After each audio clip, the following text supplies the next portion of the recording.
Live now. Okay. We are now live. Well, good evening. Good evening to each and every one of you. This is Overseer Brian Ali, aka the Pastor in the Hood. And we're on the Disciples Show on All Politics Are Local. And we believe that this is the day that the Lord has made, whoever you consider Lord. He made this day, she made this day, and we have to rejoice and be glad in it. So I'm excited about life, and I'm just excited. Hey, Jonathan, what it is? Hey, I'm good. I'm good. This is another week of All Politics Are Local. We know it's the fourth Friday. It is the Disciples' fourth Friday. We've got a great show tonight. From 6 to 7, we have the Disciples.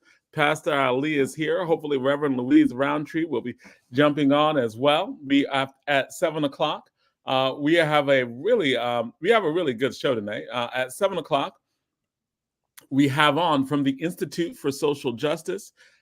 We have on Micauri Vargas. She's the Associate Counsel for the New Jersey Institute for Social Justice. And what she's going to be talking about is the historic initiative to have 16 and 17-year-olds vote in local school board elections. It is amazing that this is going on in Newark, and hopefully Newark will be at the cutting edge in the country and having young people, people who are in high school, having a say in local school board elections. At 7:45, we have on Dr. Kelly Harris, and he is out at the University of Pennsylvania. He runs some really amazing programs there for that help with understanding our history and activism. And he's going to be talking a lot about free speech on campus, something very popular right now with many college professors and students, given many things that are going on in this country and in this world. And then we have DJ Rhino and the State of Hip Hop coming in at 8:30. So we have a full show. We have a packed show. Awesome lineup. Hello? It's an awesome lineup. Yep. Yeah. Thank you. But we start off, right? We start off with the Disciples. And Pastor Ali is here. So, Pastor Ali, what's going on? It's all good. I'm excited about this year. I'm not even thinking about 2024. I had to finish 2023 strong because a lot can happen within a week.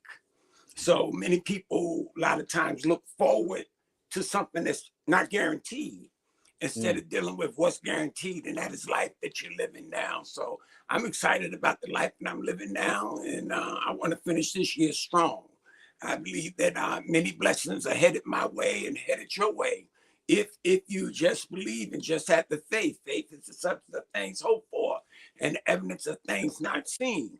So as I grow older, I'm now a bona fide senior citizen. I have my Medicare card. I'm bona fide. You're a bona fide senior citizen. I'm bona fide, not make believe. I'm bona fide. I'm 65 years old. Turned 65 last month, and so I have my Medicare card. And I mean, it's not as good as my wife's insurance, but the money that it saves us from coming off her insurance and going on Medicare is worth the price. But I'm excited about. There were times when I didn't think I was going to get this old. I had heart attacks, and I've had many surgeries and many different physical problems, but the Creator graced me. The Lord kept me, and here they're 65. And I told him I want my 10, and if by strength I can get 4. That's what the Holy Bible tells me. You have 10, which is 70, and if by strength you get 80. My mama lived to 82. My father only lived to 44. So I said, give me mama's living time, and I look forward to that.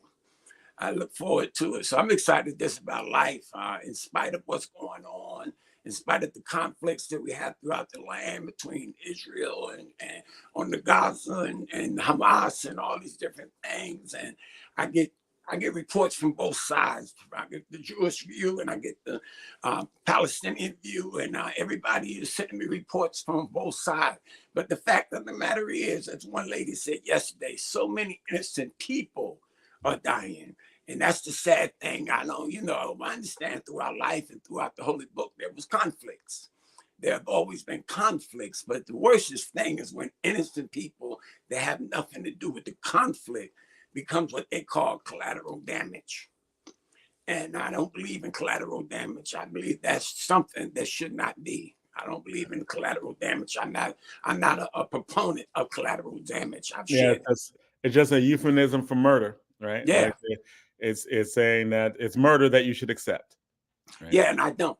I've had some conversation with some young back in the day, and not in the day, just a couple of years ago, with a couple of street organization leaders, and they tried to tell me that it was collateral damage, and I'm telling them that killing a baby or hitting somebody, you have to wait your turn. It's not collateral damage. You just can't take innocent people out and expect us that are rational to accept that because you say it's collateral damage.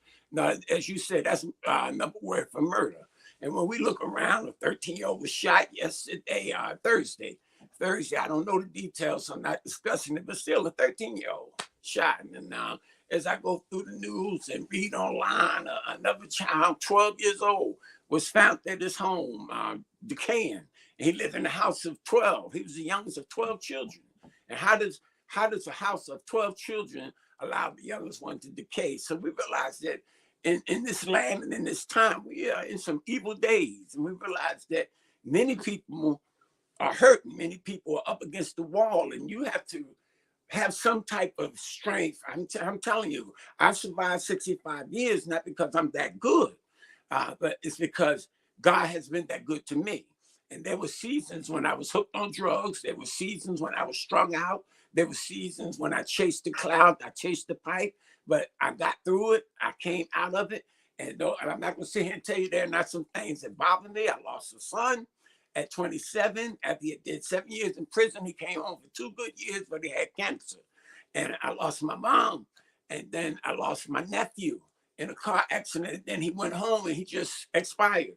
So I know what it is to lose. And then I used to work at Broadway House, which is a subacute care facility in New Jersey for persons living with AIDS. And I was at Broadway House for 6 years. And I experienced over 300 deaths there. I talked to over 300 families. This when AIDS was at its highest length in the 90s. So I know what it is to go through hurt. I know what it is to go through pain. And I know what it is to walk people through pain. But I'm here to tell you, we can will endure for a night. But when you remember the good times, joy does come in the morning. It's once appointed for man to die, and after death comes the judgment. So it's not something we can avoid. People die every day, but then let's look at the bright side. People are born every day. And it's when you decide that you're going to live a life. And that's what I decided to do. I was going to live a life to the fullest. And I wanted to be a help to my brother, a help to my sister. And if I can't help you, the last thing I want to do is hurt you. And that's how I live my life as a pastor, as a preacher. If I can't help those that are under my care, the last thing I want to do is hurt them. So it seems like right now you are reflecting on the end of the year, right? Yes. And yes, the end of the year and things that went through in 2020 year perspective, right? Like, and you've been through a lot just in this year. Oh yeah, I've been in this hospital 3 times. I had 2 stents I put in. I have 7 stents, and one of my stents had closed up, so it had to be reopened. And then I've had some stomach issues and everything. So I had some times where I had to go lay down at Beth Israel, Morristown Memorial, St. Barnabas. But every time I came out. So I'm grateful for that. And I went in with expectation that I was coming out. I share the story all the time. As I see Reverend Roundtree coming on, I share the story all the time. When I had a heart attack back in 2011, I was 425 pounds, Jonathan. And I was laid up on the table waiting for him to come in and do my feet. And I asked the Creator, I was sitting up there butt naked on the table. I'm like, is this how it ends? I asked that question. That was my question. Getting ready to go into the cardiac procedure. I'm like, is this how it ends? Butt naked on the table at 425 pounds. So naturally, I'm here in 2023. It wasn't how it ends. So yeah, 425. I was 425. When I got off of drugs, I got hooked on food. Okay. And I went up to 425. This didn't have the discipline. So now, when they had weight loss surgery and stuff like that, I lost over 200 pounds, and I'm 250. I'm about 250 now. But I learned how to balance it out. When I went up to 425, sometimes in the world, people will pump you up and feed you. Right. And will tell you, say, you get mighty big, son, but go ahead, taste that, taste that, Oh, taste right, that. right. And sometimes our big mama them could be our worst enemy. And we can be our worst enemy. I don't put it on nobody. You have to have discipline. And that's what I had to do. And I had to realize I did not have discipline. Right. I was undisciplined. I was a pastor, but I was undisciplined when it came down to my own eating habits. So I just had addictive behavior. And your testimonies are always good because there are many people going through the same things that you're going through. And it's, one thing if you think your pastor's perfect, but your pastor's like, no, here are the things I'm going through. Here are the things I've done. That can be very effective. And we have recovery. You can recover from what you're going through. I'm a firm believer. Nothing has to be terminal unless you allow it to be. You can fight the good fight of faith. Now, all of us going to leave here, but I mean, certain things that you can control, take it under control, because with all that I did, this came with many side effects. Medicine, high blood pressure, COPD, all the different things. You've been on here. You've seen me on here where I could barely speak after I get my Botox shot and stuff like that. So as a preacher, I got to be able to talk. So, it can be very challenging. And then when I look at the community, that we live in, I just want to believe that if you're going to finish this year, finish strong, it's bigger than a Christmas tree. It's bigger than a Christmas gift. I believe that Jesus is the reason for the season. And if you get past that and understand that you have to be good to somebody, not just for this week. Everybody good for this week. Happy New Year. Everybody got blessings. Everybody hugging and kissing. If you can do that for a week, why can't you do that for 365 days in a year? So another Christmas message, another message for the season, right? How much better would we be? So I try to be the happy-go-lucky. I'm like Roundtree. Doesn't mean she doesn't have issues, but we happy-go-lucky. Go ahead, baby. How you doing? Welcome. Good evening to my All Politics Are Local family this evening and those who are tuned in this evening. I've listened to my brother. I'm trying to multitask. People still calling me for toys. They don't know the reason. Listen, we have to do what we have to do, but the reason for the season is that we can't take the Christ out of Christmas, and that we have to learn how to love one another in spite of our differences. I love you. Yes, we all have issues, but it is an honor and a privilege to be on All Politics Are Local, America's number one hip hop radio station. Brother Jonathan, I get carried away. I get all the time. How you been? What's going on at City Hall? What's going on at City Hall? Everything's going on at City Hall. The mayor right now, as we're speaking, is having his men's meeting. Over at Central, and yesterday we had our staff meeting, and all week long we've been just giving back. The parents of the children of parents that have been incarcerated. On last Thursday, First Lady Linda Baraka, myself, and Adina set up an event along with New Jersey Reentry Corp and Pastor Pamela Jones. And we had breakfast for dinner with Santa to give back to those mothers who had been incarcerated. It's nothing like sitting with your children after having been away at a different institution, college, university, whatever you like to call it.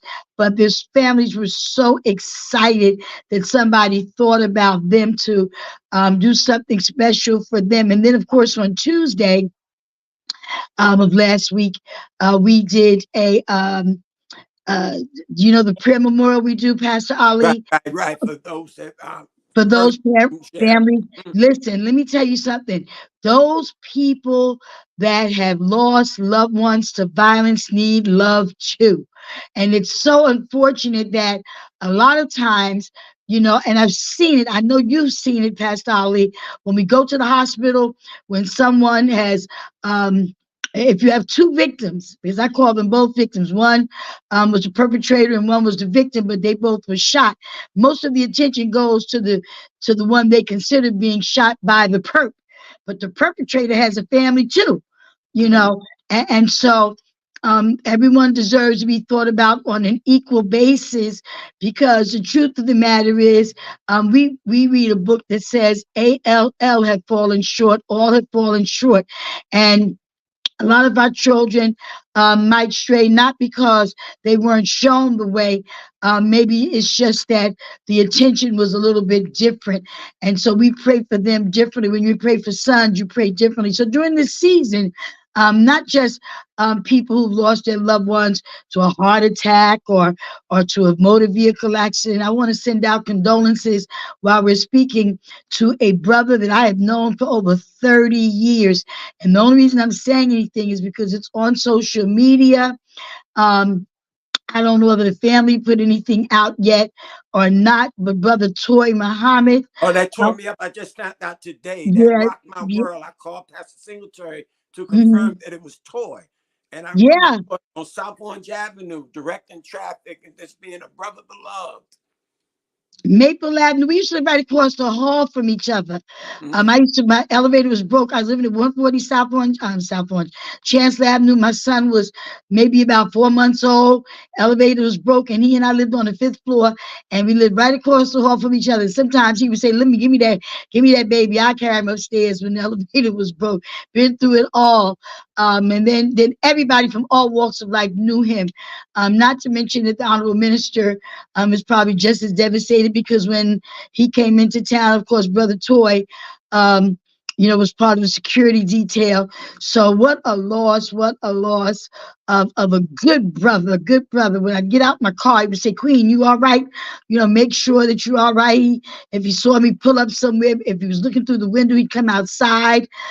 Just a good brother He all was a good around. So brother. He was a good send brother. condolences out to his wife and his children and his grandchildren, and to the Tucker family, and to all of those, our mayor, and a community that will be mourning the transitioning of a good brother. And so I say all of that to say that this is a season that while we are still about our city's business and about our ministry, that we still have to think of those who, as Carol Wiggum say, might not be at the table physically, but there's a plate that will be sat for that person, just in memory. We got to remember our loved ones. Listen, we're going to remember them anyway. Uh, Birthdays come, wedding anniversaries come, all these things come. My father transitioned last September. My mother Yeah. over 35 years ago, but it seems like my mother, when I think about it, it seems like just yesterday. Yesterday. Um, and it was over 30 some odd years ago. So our hearts during this holiday season, during this Christmas season, during the season of Kwanzaa, of course, we just came through Hanukkah, we'll soon be selling Ramadan, and there's not a time that goes by with the assignment that Pastor Ali and shout out to our brother. I don't know. Listen, I miss that fire, Minister Haqq Abdul. Muhammad. Yeah. Yeah, I missed that fire. We hold it down as the minister. We hold in the line while he's not with us, Brother Jonathan. But on this December 22nd, 2023, we send out nothing but love. Nothing but Uh, love, Haqq. Nothing but love, Haqq. We have a few toy distributions going on. Listen, they were talking about chicken and turkeys during the Thanksgiving season, and nobody in Newark should need one. Well, toys have been, and gifts for our young people have been truly plentiful. People are still calling us.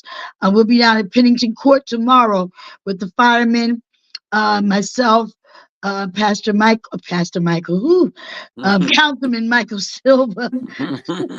Lord, You're have elevating mercy. them, elevating them. Lord, well, he is a believer now. Yeah. Yeah, he's a believer. He makes it very clear. He is truly a believer. Um, Pastor Ali, Office of Violence Prevention is doing some great things. There was just a cradle project that the mayor did yesterday, along with some other organizations, about maternal health. We've got a whole lot going on. Brother Jonathan, let me be very clear. If somebody is saying, what are we doing in Newark? the thing is, they must be living under a rock because there's so much going on, so much. And what's really baffles me sometimes is that, you know, we welcome, especially as an elected official and a woman of God first, we welcome ideas and recommendations that make sense for the benefit of the people. We welcome that. Um, but a lot of times people want you to do it their way. There is no my way. It's not my way. Yeah, It's not yeah. Ali's way. It's not Yeah. Raz Rocker's way. It's the way that's going to be in the best interest of all people. And sometimes that's not popular for certain individuals. They like, well, no, this is the way you should be doing it, and this is wrong, and that's wrong. And I always say that if you have a powerful movement and it's a positive movement that's in the best interest of the people, you don't have to come and hold me accountable. Just start your own movement and get it done. We And, just and just had a meeting last Friday. The women, my wife, we had um, a jury. I came and we had two social workers. I'm dealing with domestic violence because one of my little girls went to jail mm, for possessing a gun because she was in a domestic violence with her baby's father.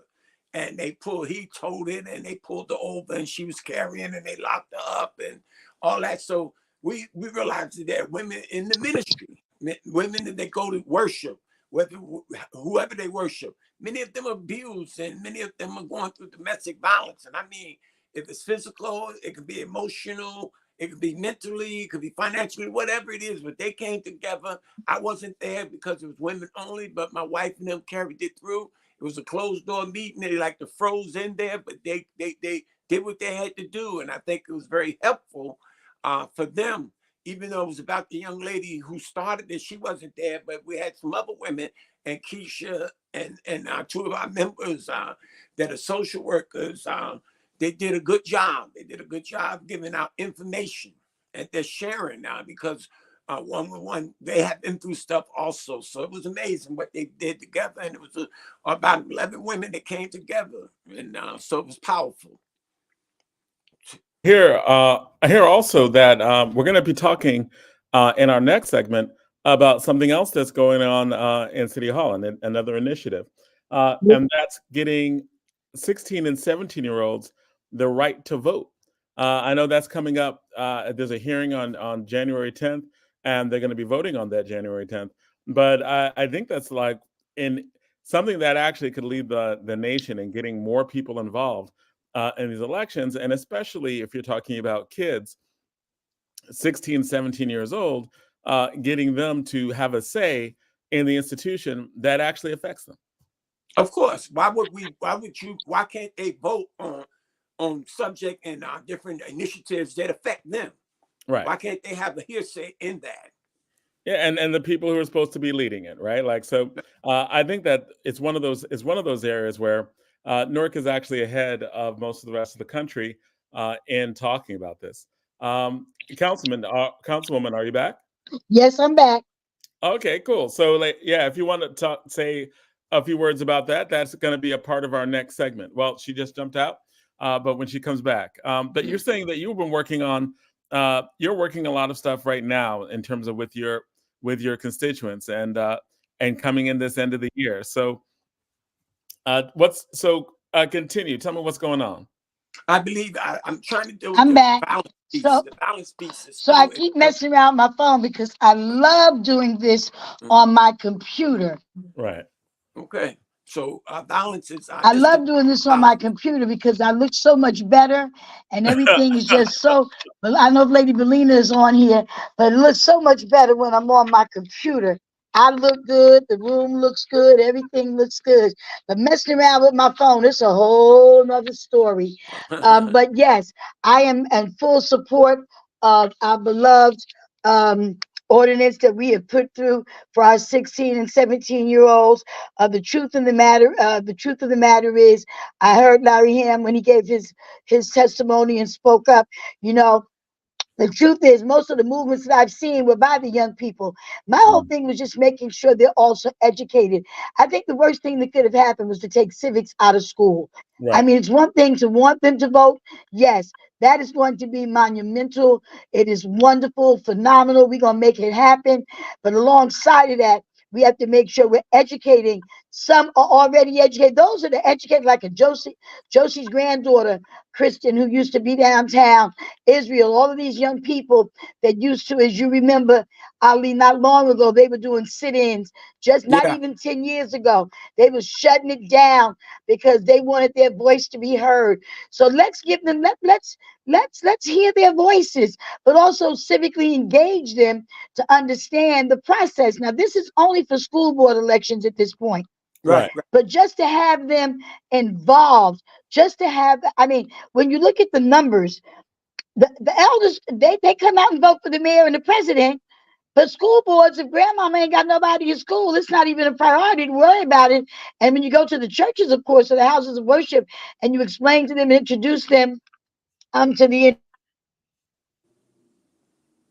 when you introduce them to the to the Candidate. candidates, they still don't, it's okay here and there. But to have 3% of a population of a city come out for a school board election is unbelievable. And that troubles, when I tell you, I get, every time those numbers come in, I'm like, does anybody care about the children? And what's going on with the budget, the largest budget, North Public Schools? I mean, do we really, are we prioritizing properly? Because I would want, and even though my son is 28 years old, I'm very concerned, very interested, very wanting to know. I don't attend the school board meetings, but don't think I don't know and investigate and research all of what's going on with our school board and our schools. Charter versus public and all of these things. Some I agree with, some I don't agree with. But at the end of the day, I do agree with letting these young people have a voice. And on the flip side of that, or not on the flip side, on alongside of that, making sure they are properly educated. And Yeah, I've looked ringing up the some bell. places. I As can't hear you, Jonathan. oh, can you hear me now? Hello, can you hear me now?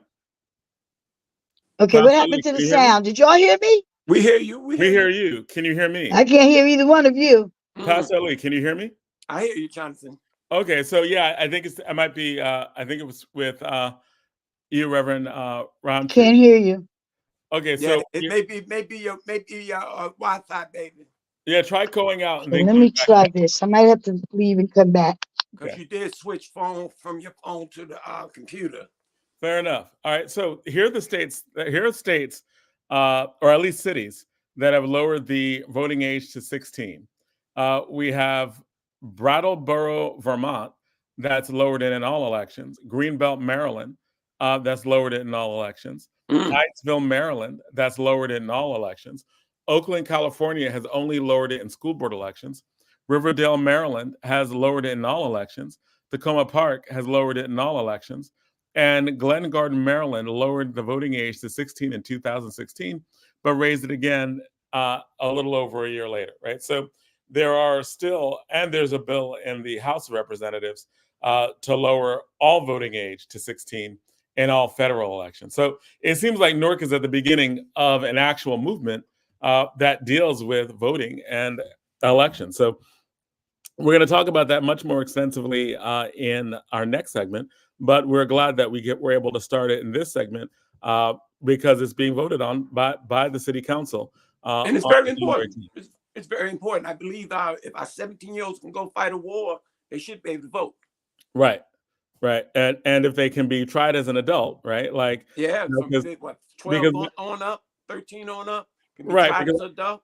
right, like I think 16 is I think 16, but sometimes as low as 16 or 15 and 14, depending, where like they're grown enough to be held responsible in certain circumstances. I think it's important to make sure that we give them the opportunities to vote. Now, Mm. And Reverend, this isn't the first state. I mean, there's a couple, I think there's 2 or 3 states. I don't have it in front of me that have already done this. Ryan Haygood, the Jersey Socialist, these gentlemen brought some very, very informed, well-spoken representatives um, to speak on behalf of this initiative. Our council president, of course, sponsored this. Um, and I'm just really excited to be a part of this historic move here in the city of Newark. What were you going to say, Jonathan? Jonathan Well, called up all the names of all the cities that have already launched. Right, there's about 5. Is that correct? yeah, there was Brattleboro, Vermont, Greenbelt, Mhm. Maryland, Hyattsville, Maryland, Oakland, California. By the way, the first 3 are in all elections. Oakland is in school board elections. Right. Riverdale is in all elections. Tacoma Park, Maryland, all elections. And those are the only ones that have lowered it. And there's a bill to try to pass it on a federal level right now. Mm. So So should be also some awesome results that they become engaged. And I think it's very key that we get civics back into schools That being taught. that is so key to me. I mean, when I tell you that, um, it's like when we used to talk about drugs and birth control. It's like if if you don't tell young men and women about protection, they don't know. They don't come. They're not born knowing. We're not sure if parents are going to tell them. They used to have the program called Dare. So I mean, so why not? Why not? You took prayer out of schools, okay? Now years ago they stopped talking about politics and civics, but yet you talk about George Washington chopping down the cherry tree and Alexander Hamilton and Susie Hemingway. I mean, you tell all of these different stories, which are political stories. You talk about Roosevelt. You talk about all of these things that involve political figures, but yet you don't want to tell them about the processes and the process of dealing with all of these governmental um, aspects of government. Maybe I should put it that, and the process of the right to vote. I mean, the African American community, I am always speaking about what we went through to get the right to vote. Hell, what we went through just to be able to pick up a book, forget the right Really, to vote. We used to get whipped for reading. Now we don't. We talk about the level of reading and all of it, and we attack education and what people are doing. But the truth of the matter is, does anybody understand the significance of what we went through to get the right to do some of these things? This generation here know nothing about. Don't but even want to know about what the hell the folks went through back in the 17, 16, 15, 1800s, just for us to have all of these rights. It's history is important. Education is really, really really important. important. Our people perish because of lack of knowledge. What they used to Exactly. say: if you want to hide something from us, put it in a book. Yeah. Yeah.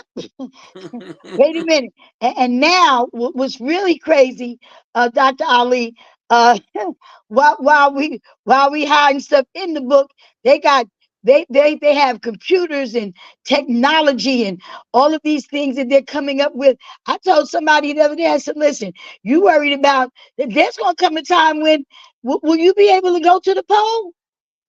you know, well, then your choice, we pray that the choice, because we know that their voter suppression is real, and we know what they're trying to do to suppress the vote.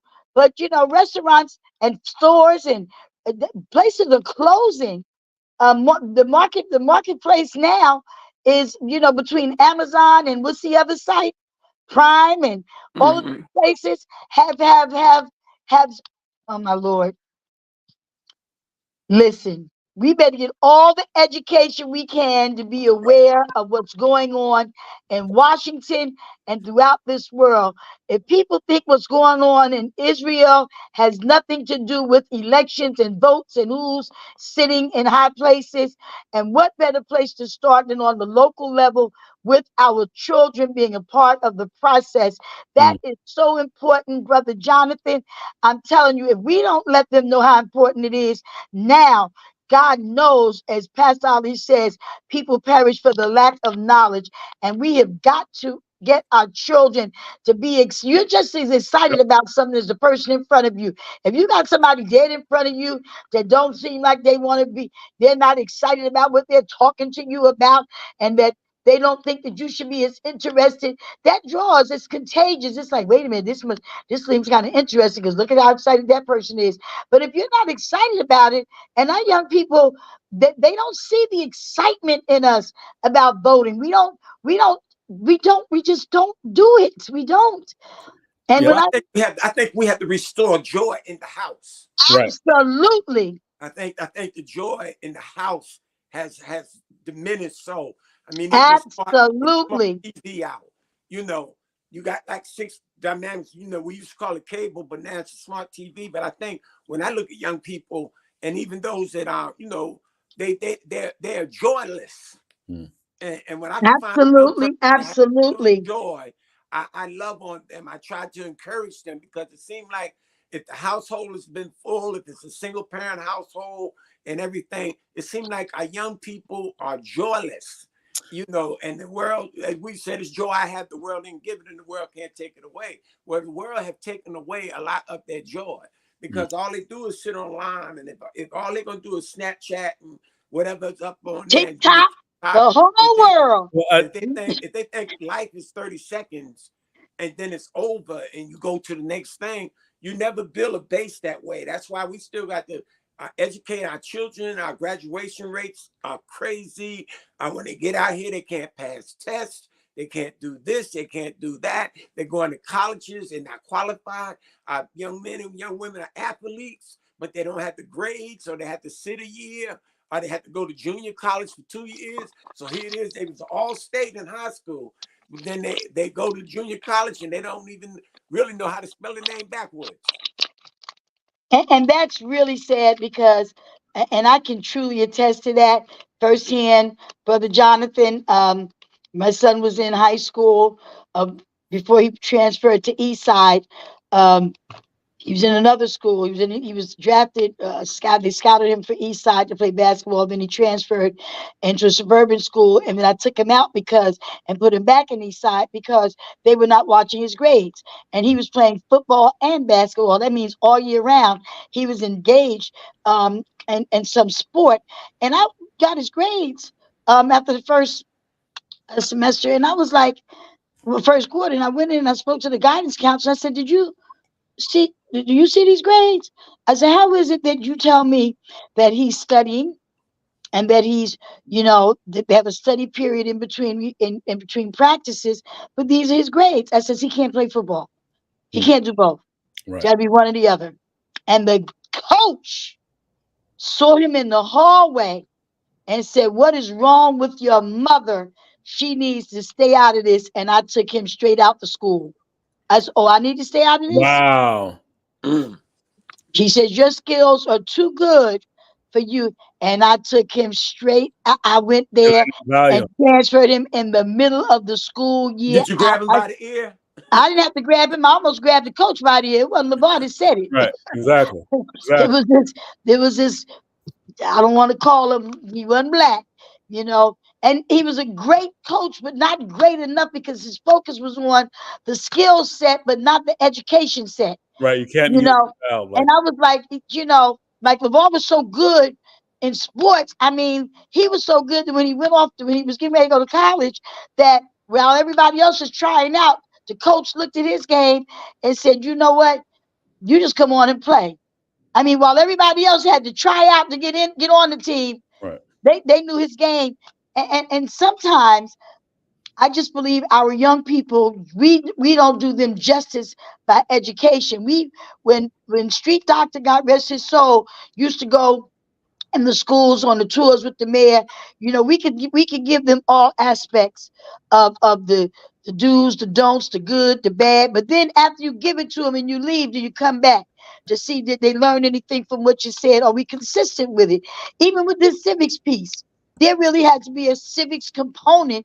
And I spoke to the clergy about maybe before this even came up, about 2 years ago, Dr. Bridgeforth and I and some other people, because it might have been around election time, and I was saying, we have to really start teaching our young people in the days that I go in and do convocation and speak to the girls and try to pump them up and get them excited about life and success and so forth.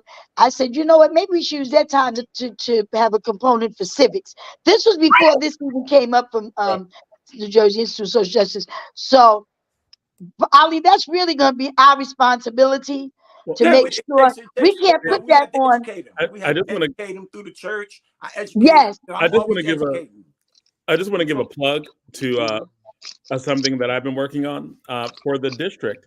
The district has a curriculum right now, a debate curriculum. You know, I'm a debate coach. One of the things that I was pushing is to make a way for everybody in the city to have access to the skills that we teach in debate.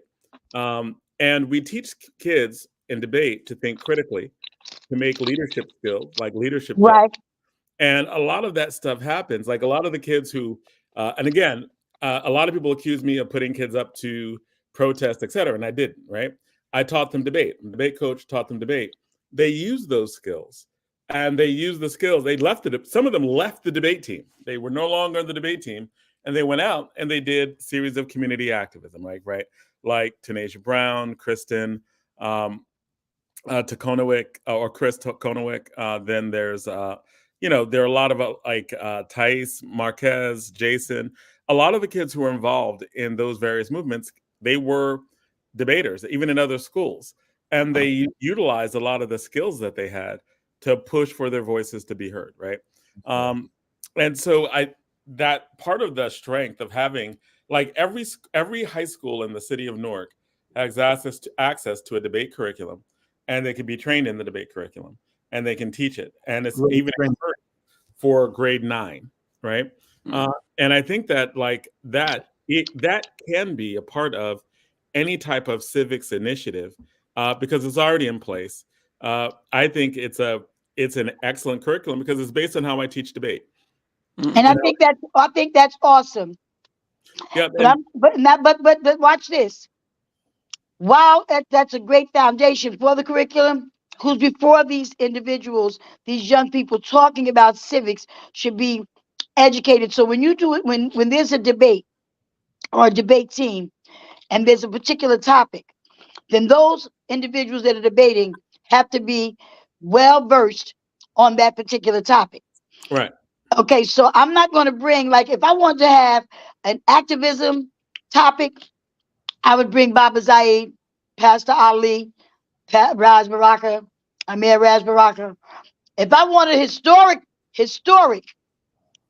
African-American, historian, however you want to put it, Baba Zaid, Larry Ham is a walking history book. If you want to talk, and so to have the focus on, let me just say this. I can't even understand why we still dealing with electoral college. Wait a minute. I'm going to get myself in trouble. College, right. Yeah. I'm going to get myself in trouble. You know, that's rooted in the slave trade. Right. I'm just trying to say, here we are in 2023, letting the electoral college votes control our vote. The popular vote don't win. See, these are things children and young people, because to be honest with you, people say that won't change. George Benson said everything must change. There's nothing new under the sun, according to the word of God. There's nothing new under the sun, but everything must change. Nothing stays the same, except for what we allow. And if we educate and get the numbers, my father used to always say, it's in the numbers, baby. He say it's in the numbers. You can know they can put you out to church by the numbers. You can have 500 people and 450 say you got to go, whether they like you, whether you right or wrong, you out, because it's in the numbers. And I think that even when you're talking about the numbers and what people should have, teaching kids how to debate teaches them to understand evidence on their own. Absolutely. And because a lot of people say, like, a lot of times is, well, who do you listen to? Where are the resources? Are the sources credible? So they're going to have a lot of different people talking to them. They're going to have a lot of people like, if you are, because we've taught for years, we've taught people to try to be better business people. Our Right. education has been rooted to business and getting a job. I think that's been a mistake. I think we needed to root people into being better citizens. Mm-hmm. Because if you can be a better, and to be critical thinkers. right, and that's being a citizen, right? Being a better citizen, be a critical thinker, question evidence, understand argument, understand when people are making arguments with you, Absolutely, they're using, right? All of that is debate. All of that's in the debate curriculum. It's really a citizen curriculum, right? On the matter of debate, and Jonathan, I've been telling you this. We're gonna make this happen. Right. December 3rd was the 59th anniversary of Malcolm's epic debate at Oxford University. Do you know where Malcolm learned debate? He learned that in prison. Yep, in prison. Prison. Wasn't it the Bard? Wasn't it part of the Bard prison edition? The cell in which that he occupied when he learned it in prison has been converted into a library within the prison. Right? The first semester of that particular prison team coming out of that particular prison has a reputation for going up against, mainline debate teams at universities. Now, Zay, was that part of the one last thing? This is to your point, Jonathan. And he always said, and Rountree just said it, right? The most important thing I can teach you is to think for yourself. That's right. That's right. To That's not why be influenced. And Jonathan, I got Ilyas's attention on the question of trying to put this joint together for next year. So we're gonna make that happen. Nice. Awesome. And that was part of Bard's prison team, right? Like, was that? Am I wrong? That was part of the Bard prison team that went back all the way to the 1930s. That's right. And so, so when we're looking at like we right now, all late, y'all. I'm sorry. No, it's okay. It's okay because you came right on You're time. never late. You're right on time. You're right on time. Because when it comes to like teaching the things that we want to teach about citizens, right? How citizens can question, how citizens can be critical, how they can research, how they can find and criticize. How about how citizens can get results? Right, like how to have conversations. After all of that critical thinking, critical researching, critical discussions, all of that, the debates. What are the results that come out of all of that? Right. What can we accomplish after we've obtained all of this knowledge, after we've discussed all of this knowledge, after we've debated all of this? At the end of the day, there should always be some results. Right. I do believe, Jonathan, that a lot of times we spend so much time on discussion that the results get sort of pushed back because we're so busy doing the research on the discussion and the debate. No, that depends on the topic and where we are. Right now, we were talking about young people voting. And that also depends on if they've not had the right discussion, because all discussions lead to whether we should have change or not, right? They lead to specific questions of policy. What are you doing? What results do you get? If you train people to have the right discussions, it's going to end something, right? Because that's part of the what do you do? What have you done? And ultimately, why should we vote for you? Because the end of the discussion, right, or the beginning of in the middle of discussion will be the vote. Hopefully, after the discussion, you'll have more kids coming to these meetings, right? But then after they tell you why, then you got to go and see what. Right. Because the why is, and I tell people all the time, don't make promises. You know why? Because promises during discussions can be an issue. Zayed, if we make promises and then something comes along and we can't keep them, I'm in the midst of that discussion. So while people are researching and they're having these discussions and we're selling you, and I say selling, or presenting to you a platform about anything. The truth is, after that, here comes the critical thinking and thinking for yourself. Go find out the what on your own. Right. And then you can make a conscious, logical, intelligent, prayerfully decision based on not the debate, based on the finds and the what. Does that make sense? Well, I mean, And so that's the purpose of restoring the joy in the household, because then you can have that conversation around the dinner table. Yes. And before you go out. Get ready for the holidays. If you're going holiday on some real serious conversation. Yes, but listen, y'all talking about holiday.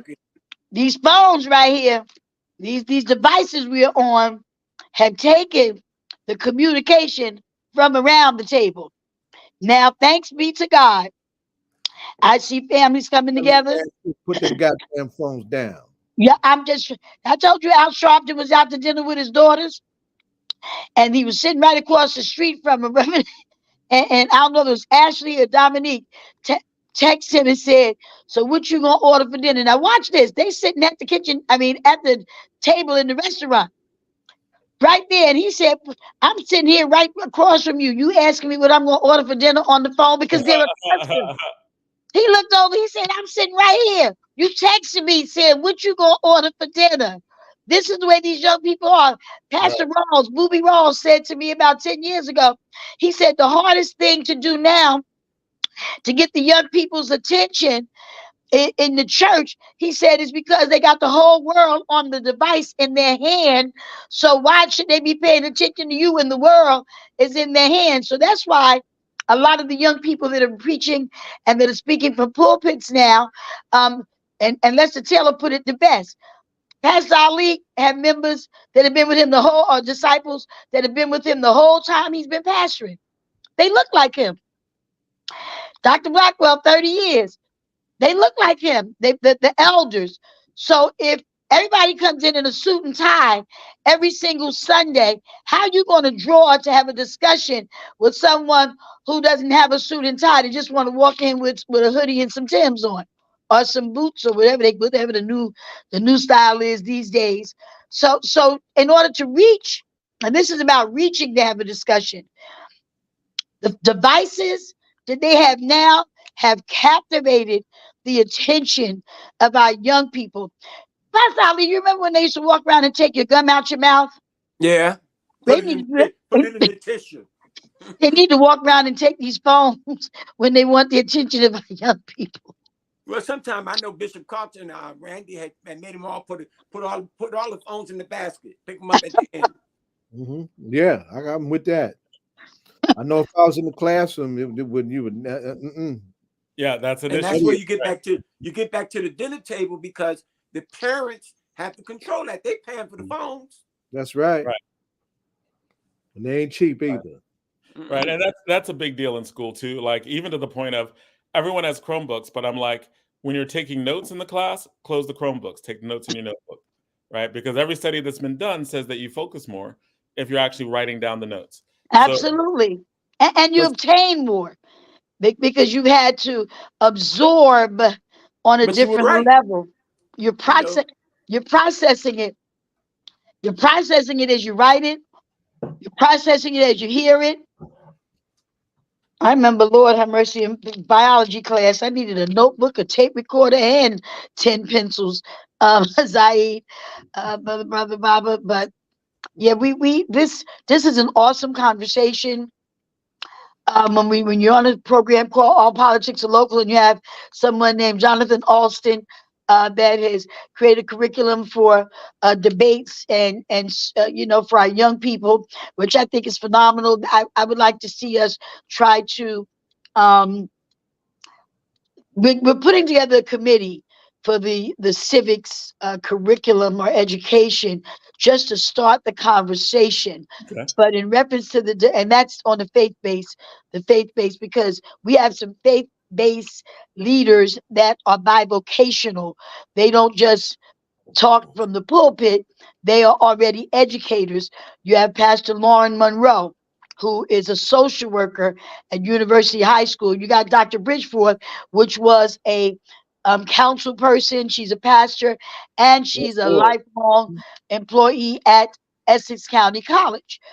These are people that understand government and politics and education and how they all can intertwine.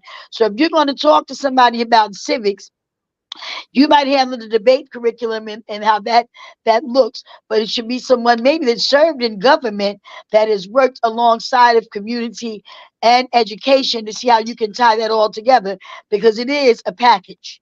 And I would It love is. I would actually love to make a presentation before them, right? Because Mhm. there's a lot, like, from my perspective, right? When we're teaching leadership education and we're teaching kids to deal with politicians, right? Like, to question politicians, to understand the rhetorical techniques, the persuasive things that politicians use to both enlighten and deceive, right?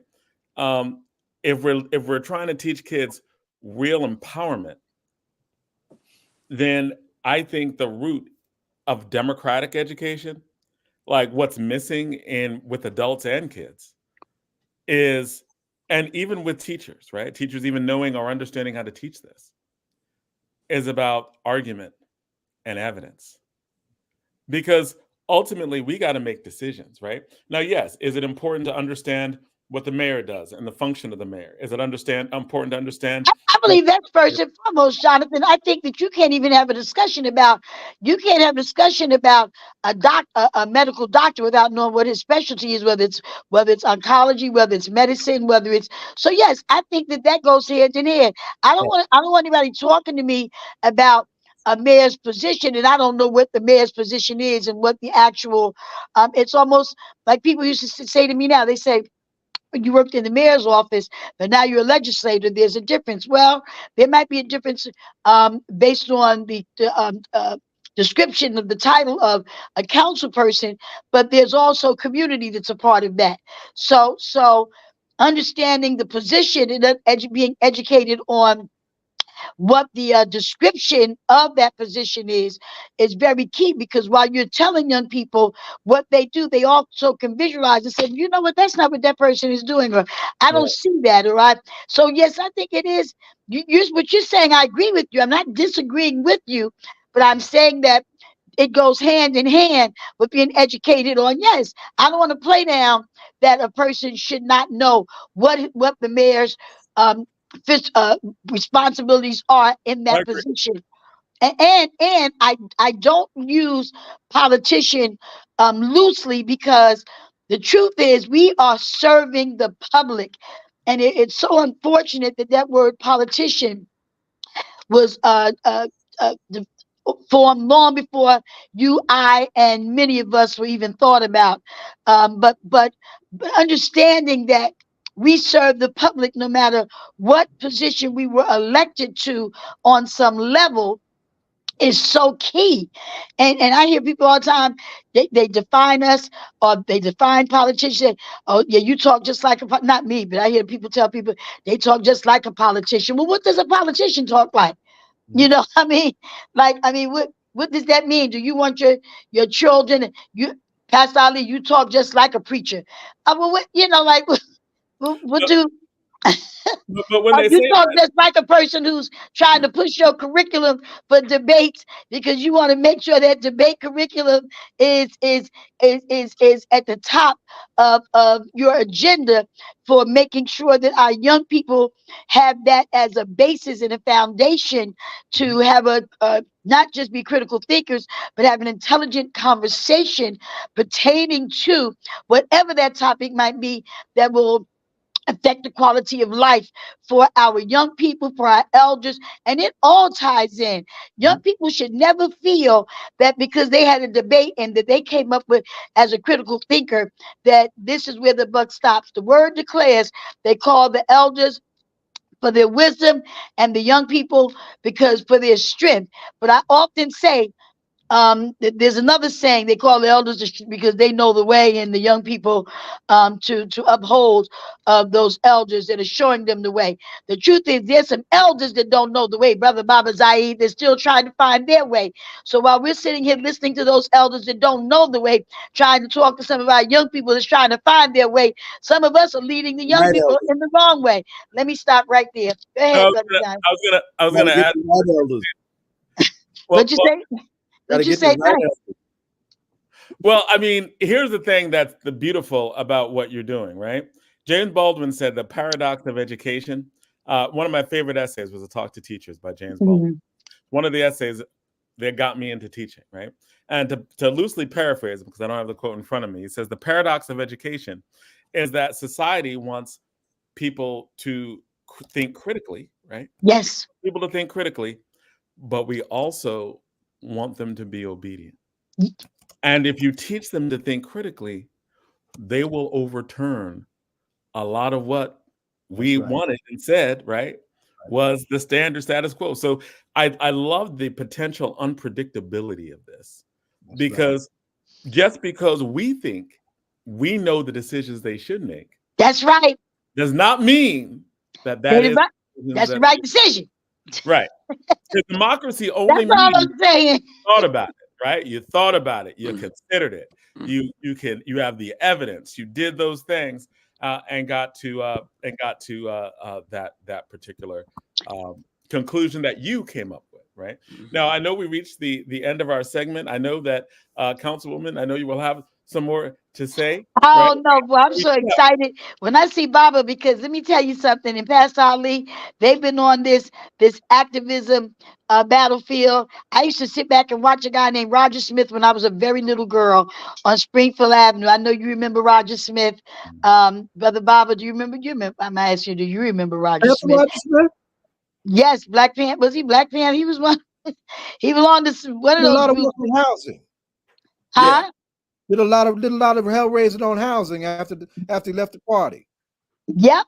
But I met him when he was in the party, because my mother used to have a business on Springfield Avenue and 6th Street, and further down going towards Howard Street, down that way. I think we're Food Town, somewhere in that vicinity. There used to be a building, and that's where I first met Roger Smith, because they used to look out for my mom's, God rest his soul. They used to look out for my mom's businesses, because they looked out for the sisters and the brothers who were in business during that period. And when I think about the Roger Smiths and the Micauri Vargas and now with Baba Said and Larry Ham, and I think about all of the wisdom and the knowledge that is embodied in all of you, and that how some of our young people don't know the sacrifice. We have misdirected energy from some individuals, so the young people are looking at this side, that side, and they're like, okay, now which way do I go? So the consistency which you're doing, Jonathan, if we just stay consistent with that training and continue to have people like Baba, like the mayor, like Pastor Ali, because there's the wisdom right there, Larry Ham. Anytime a brother like Brother Ajibu can get up in front of you and stand for an hour, you don't get bored, because he's speaking history from real time, and it's you can go look up anything he says and verify this information. That's what our young people need. They don't need people reading from PowerPoints all the time, because everything written is not accurate either. We've learned that and I'm going to talk about the cherry tree as long as I live, because there was this story about this man who chopped down the cherry tree and never told a lie. And that was the biggest lie. But I'm just going to say, as we move forward, that I'm excited about having the fire inside of me from coming to the awareness of those who have gone before me in the movement. And somebody said to me, Roundtree, since when? They said this to me about 8-9 years ago. They saw me out at some protest. Since when did you become a protester? I said, it don't matter when. I am, if it's necessary, to be an activist. And that's what our young people need to be able to do, rightly define what should I stand up for. And when I say it's the numbers, there's some stuff that we can overturn if the energy is right, the people are educated, and the numbers come together. It can. The problem, Jonathan, is, and I say this, that a lot of times we're so focused on who in front of the line, we can't even realize what the line is about. Powerful. Yep. So I want to say peace and love to everybody. Have a great week. And he getting off. He like, I'm out. If we get to next year, powerful. He said that statement right there is it, huh? And all that we plan in 2023, I'm looking forward to mature and bloom in 2024. Well, thank you. Well, let me say this. In 2024, the women are getting ready to do something very powerful. Of course, we started our women's meetings back in February of 2023. We took a little sabbatical recently, but we're getting ready to start back up. We will be holding our next women's meeting, save the date, January 11th at the Priority Restaurant at 6 p.m. The topic will be financial empowerment. We're doing a D-Free series for 12 weeks. Brother Jonathan, Brother Zaid, we will be meeting that morning with the leadership team. And for 12 weeks, we're going to show our sisters. Listen, I always say, if your mind not right, you sure can't get your money right. You just do things. But we want to have some order.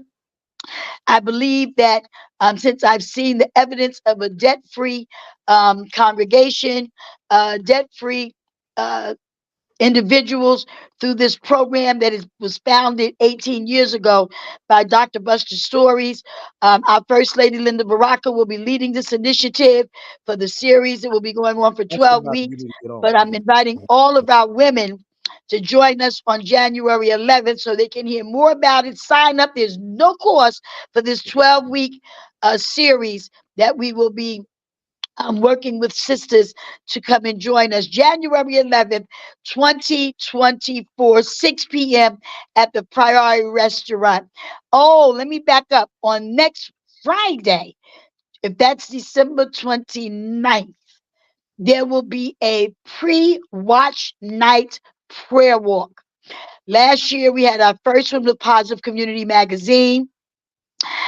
Myself and, of course, the mayor, we spearheaded this pre-watch night prayer walk along with Adrian Counsel. This year, Pastor Ronald Slaughter will be co-host, collaborator, I should say, with this pre-watch night prayer walk. Anyone who knows anything about the emancipation and understand that history, reach out to me. I will share it with you because my time is up. So I can't talk about the emancipation tonight. I invite you to go and read it. Read about what happened in 1863. Yes. Read about what happened in 1863 with the Emancipation Proclamation. But anyway, New Year's we Eve will was be called Night Watch. New Year's Eve 1862 was called Night Watch in anticipation of the enactment of the Emancipation Proclamation. See, I know he going to say. See, I couldn't say it because Jonathan is almost looking at me like Jonathan looking at me like, you come on, whatever you going to announce, just talk about it and get on off. So I'm like, okay, I'm not going to do the history right now. I just need y'all to meet us at Lincoln Park on next Friday at 4 p.m. And we're going to walk from Lincoln Park to City Hall, get on the steps of City Hall, be educated about what took place, the Emancipation Proclamation, pray, talk about watch night. And his family will him and say, you can pray all night long, but if you don't get up on your knees and do something, God's not going to drop it in your lap. We want to continue to do something, Brother Jonathan. Disciples love our listening audience. We thank you. We miss our brother Ed and the beautiful woman, Lady Kim, that makes him look so good. Thank you for having us. Once again, to my co-laborer in the ministry, the Reverend Dr. Bryant Ali, aka Pastor in the Hood, and his beautiful bride, Belina. God bless you. Peace, and family. thank you. And we love you. Love you, Brother Jonathan. You didn't have to get the. I love you back. The gavel. I love you back. I love you back. So when you're doing the, he just lets you slide today because he's 7 minutes over. All right.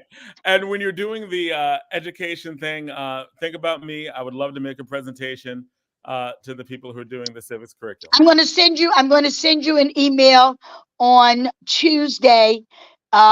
If I'm around for Brother Toy. If not, we definitely want to start. I'd say about the second week in January. I'll be meeting with the clergy on this Thursday morning to set the foundation and the date to start with the committee. We put together a little committee. And of course, I kept mentioning Dr. Bridgeforth because she educated, politician, and a woman of God, all three wrapped up in one with wisdom. And then we're going to find us a nice little young person like Pastor Ali. Not only can we find us a 21-year-old like a Dorian Murray or someone else that's going to be a part of that. Then we need a brother. I believe in balance. So we're going to do that. Brother Baba, I love you. Love Love y'all. you back. Love you Peace. back. I see your guest is here with her beautiful self. God bless you all.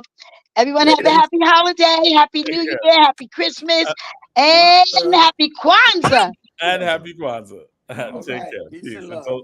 Until next time. Yes, Later. sir.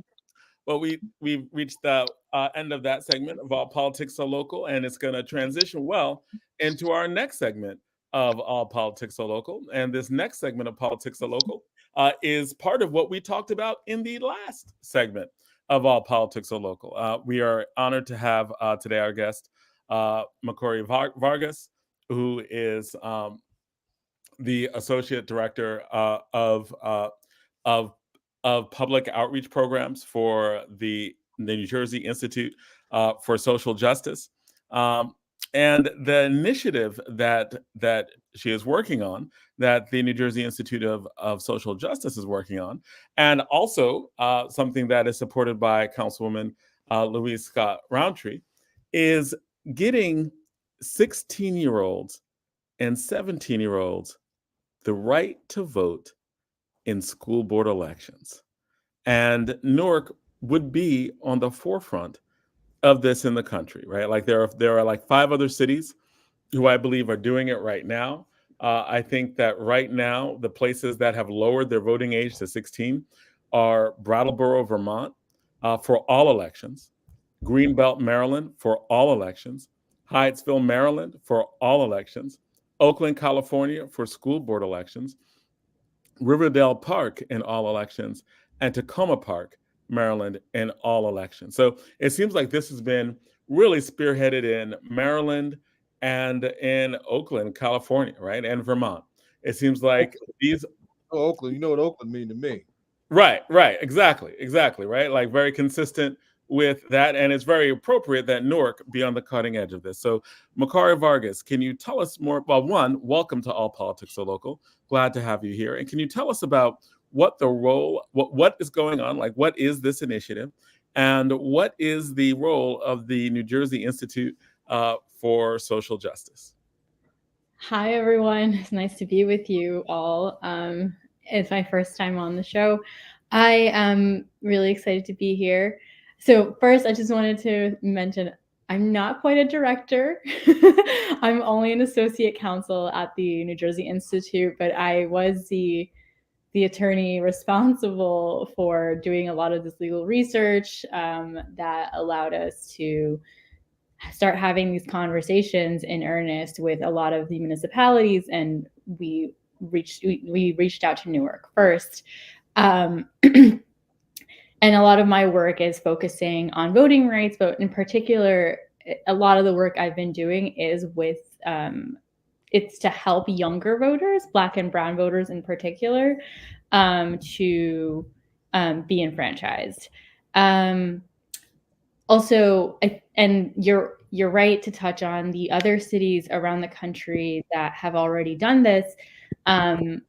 We would not necessarily be the first in the country, but I think we are probably Newark would be one of the bigger cities to have done it. I think that, in Maryland, those 5 cities you mentioned, there's also been 3 other cities more recently in Maryland that have also adopted it. It's just not as publicized. And in Oakland and Berkeley, they've passed it, but only for school board elections. Okay. Yeah. And in Brattleboro, interestingly, they didn't do it for school board elections, but they did do it for municipal elections. Yeah, there was a little back and forth on the legal front. They didn't want to there was some litigation involved for 2 years, and then it finally got implemented this past summer in Brattleboro. But essentially, I think the issue with the school board part was that they didn't want they didn't want anyone under 18 to be on the school board, so they eliminated that part of it, unfortunately. But as to what you were asking, the role of the Institute in this endeavor. So this actually predates my time at the Institute. We have My law and policy director, Henil Patel, had written this fabulous report a while back ago called Our Vote, Our Power. And in that, one of the recommendations was to lower the voting age in order to expand democracy in New Jersey. So this was always a part, something that we were always interested in. I started at the Institute last year, and this was one of my first big legal research assignments, which I was really excited about. And then when I did some of the. So in terms of some of the legal research, right? Like, yeah, was some of the things that you're researching, do cities have the power to do this, right? Like, who determines whether or not, like, who can lower the voting age? Is that some of the research you had to do? Yeah, so a lot of the research focused on that initially. It expanded as we talked to more people, but initially the question was whether we could do it at all at the municipal level. And what we found is that a lot, in New Jersey, there are 14 different types of towns and cities. So the way Newark is structured, it's a mayor council setup, and they are under this thing called the Faulkner Act. The Faulkner Act, I'm sure people have talked about it in the past, but it's this thing under that, and in the mayor council setup, we have Newark in particular has some of the greatest authority in terms like home rule provisions to legislate on different issues. So far in all of my research, there has not been a single city in New Jersey that's ever legislated on elections in particular. So that was a part of our legal research too. So no one's done it at the local level, but it's not because it can't be done. It just hasn't been done.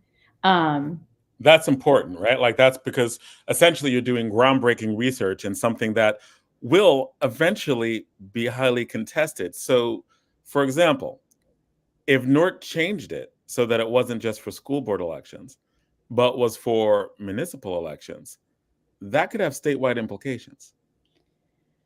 It's possible that even with school board, there is the state school board.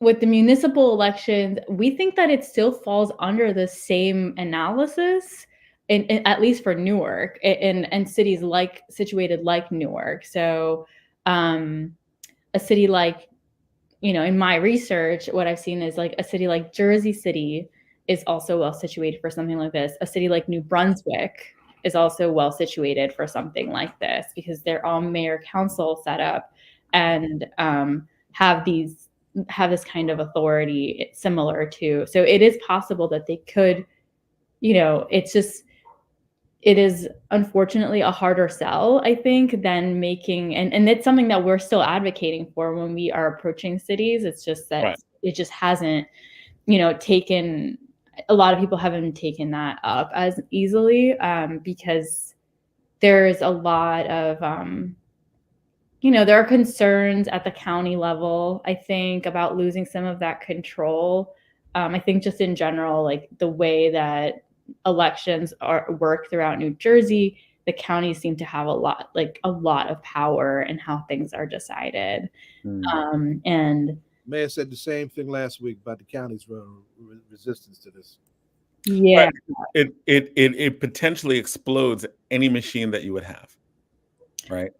Like, I'm not speaking as like an official, right? Like, or just my opinion, right? Like, but it is the reason why I'm so incredibly supportive of this initiative is, first, in the school board elections, the school board elections are woefully attended, right? Like, if there's anything that can spark change inside of getting people to take school board elections seriously, it would be getting kids to have the right to vote in it. It would spark interest. It would be exciting. All of a sudden, you're running for something real. You have to campaign to literally crowds full of kids, right? Yeah. You can actually teach it in schools. You can actually make sure that every single 16-year-old in the entire city of Newark is registered to vote. because they can vote, right? And that has a clear spinoff because they not only will have the education to vote, right? They will not only be registered, but then they would be trained to vote. And you're better than credit card companies, right? Because credit card companies and soda, people who sell soda, the reason why they target that demographic is because once you target that demographic, you're creating patterns for life.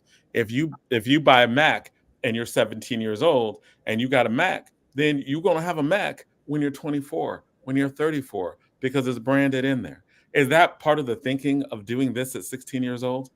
100%. You mean you're hitting all my talking points. But certainly this is that's largely the thinking, not just like here, but at the Vote 16 USA level, at the national level, and even at the international level. This campaign is actually as much international and national as it is at the state level. I've been working with organizations across, Vote 16 USA, and then also Vote 16 New Jersey here locally. In New Jersey, and I need to also mention that we work with NAACP Youth in College on this initiative here in New Jersey to also get this off the ground. But yeah, so our thinking is, and research shows this too, that when, somebody votes for the first 3 times, the younger they are, they will be lifelong voters. This research, came out in the early 2000s.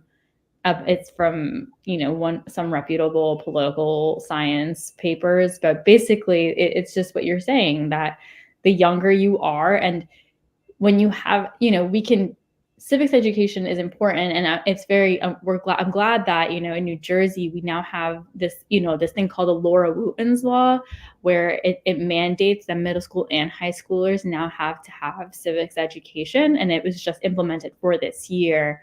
So we'll see how that was that implemented over the year. But basically, the thinking is that because they're at this point in their lives, they're going to have it's not just a theory. It's not just like, oh, one day you'll vote and you should go do that. It's now you're going to do this along with your peers. You're going to, this is going to be talked about in your schools. Now, if a civics education curriculum is implemented correctly, this is something that is it's tangential. It's not just a theory now. People aren't just telling you like, oh, voting is important.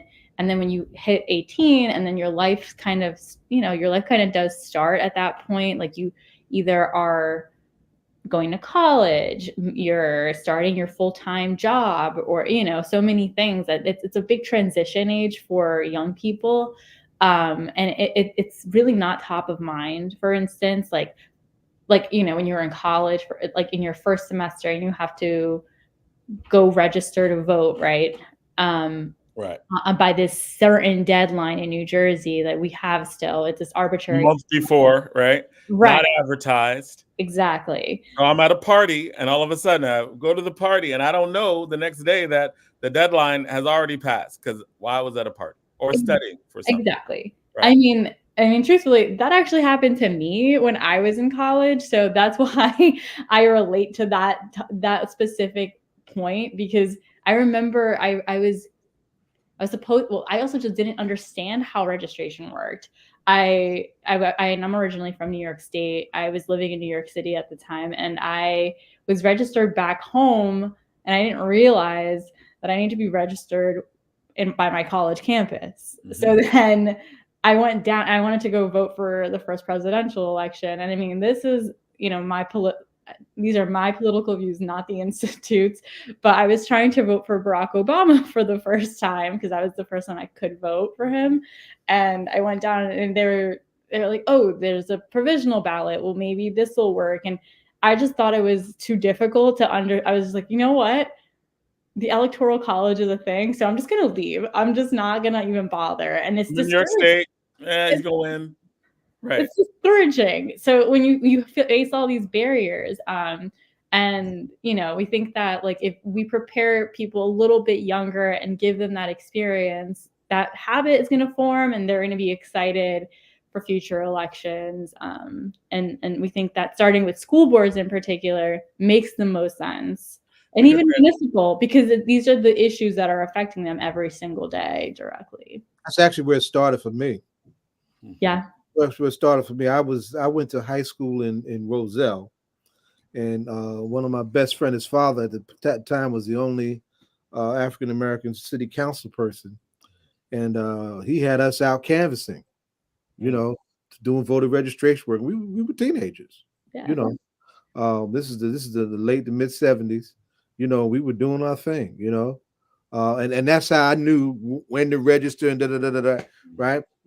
I was in high school. I was a junior, senior in high school, you know, and ironically now Newark is actually late on this. Let me tell you why. Oh wow.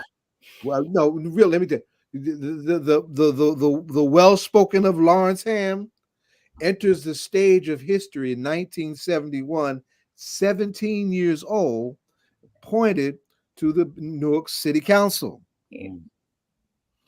That he should have had, just by virtue of his position, he should have had the capacity to vote. He could have the Newark School Board. He's appointed to the school board, right? Right. So that's why I'm saying Newark needs to catch up to its own history. That's true. Actually, great story. He's 17 years old and appointed. He testified, right? Larry Ham. Yes. Testified, and he was not passive sitting there on that board. He was initiating things around curriculum. He was initiating respect for the Black liberation flag. He was initiating some real stuff. Right. Yeah. Right? Caused controversy over it. At 17 years old. And was attacked by ABC News. He tells that story where the I think the head of the news division of ABC News personally publicly attacked him on air. That's right. As being like some level of militant, bad for the community based on his stance on the Black liberation flag. Like Larry Ham was destroying America, came on ABC News to name him by name. As his mother, all of that. America, and his mother was. What you doing? You're getting in trouble. Right. But he was very intentional, very clear, very deliberate, very organized. 17 years old. Right. And of course, you see the projection of where all that went. Right. Mm-hmm. He went from a working class neighborhood in the West Ward of Newark to Princeton University and raised hell at Princeton. Right. Raised hell ever since. Yeah, I was honestly, when I heard him testify, I was like, wait, really? This is already a thing. And it's incredible, right? That someone who was elected to be in a position wasn't able to vote for his own position. Like, that's astounding. Right. He was appointed for the position, wasn't able to vote for it. Right. Yeah. And so I just think it's incredible in terms of the work that you're doing. You talked about a civics education and the civics curriculum. And apparently that is a point of contention? Is that a point of like, this needs to be done? Just in terms of some of their own background I've done for it. What I hear is the resistance to this, any resistance to this, is largely based on them thinking that there won't be a civics curriculum and that they potentially can be manipulated by adults. What do you think about that? Well, those are, I think, two questions. But the civics education part, I mean, that was always a part of our strategy at the Institute. Like, we recognize, like, one, grassroots organizing is super important for any social movement, and this is a movement like any other, and we will, but that's not enough, right? Like, we can't just have that component of it. Like, we need to also integrate that civics education curriculum. And then there's also the training for teachers, that's a separate issue also, that might be something more down the line, but it's also really important. Like, you can't just have a curriculum. And that's something we recognized from the beginning. And if I can share my policy brief that we released in August, and it's something that we recommended to any city that is willing to do this. that they need to address this. And, you know, when we went to had conversations with Newark, we've reached out to the superintendent of Newark, and any other city we've spoken to thus far. Like, we've made that clear. Like, we want to involve the superintendent of those districts because we think that that's pivotal. However, that other part, that young people will be, was it brainwashed or like right, manipulated by the adults who would tell them who to vote for. Well, okay, so this kind of makes me a little upset because I think these were the same arguments being used against women's suffrage. They said that women would vote like their husbands. Actually, they made both arguments both ways. It's just like but like the fact that they thought that you know, just women weren't free thinking enough to make their own decisions on something. It's kind of, and that's just not true. And then for young people in particular, I think anecdotally for me, that's hard to believe, just because as far as, you know, I've been talking to teenagers a lot. I was a teenager a little while ago, but I've never met a teenager that was just going to do exactly as their parents say. Like, it's not really like parents say as their they're pretty defiant at they don't have to. That's right. They seem to have their own opinion. I think it's also, it's sad to think that people might think that young people at that age aren't free thinking. They don't have the ability to make these kinds of decisions on their own.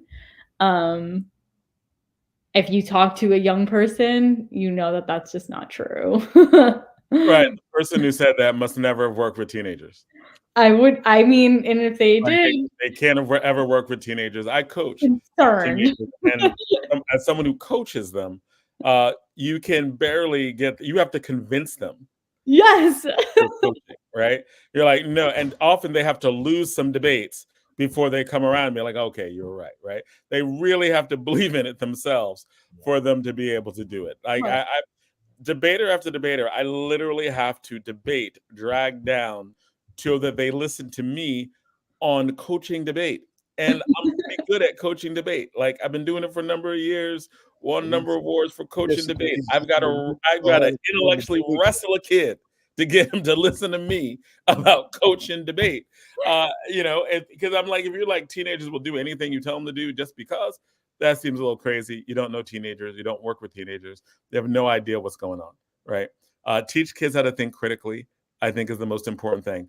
And the civics curriculum, what are the things that need to be focused on?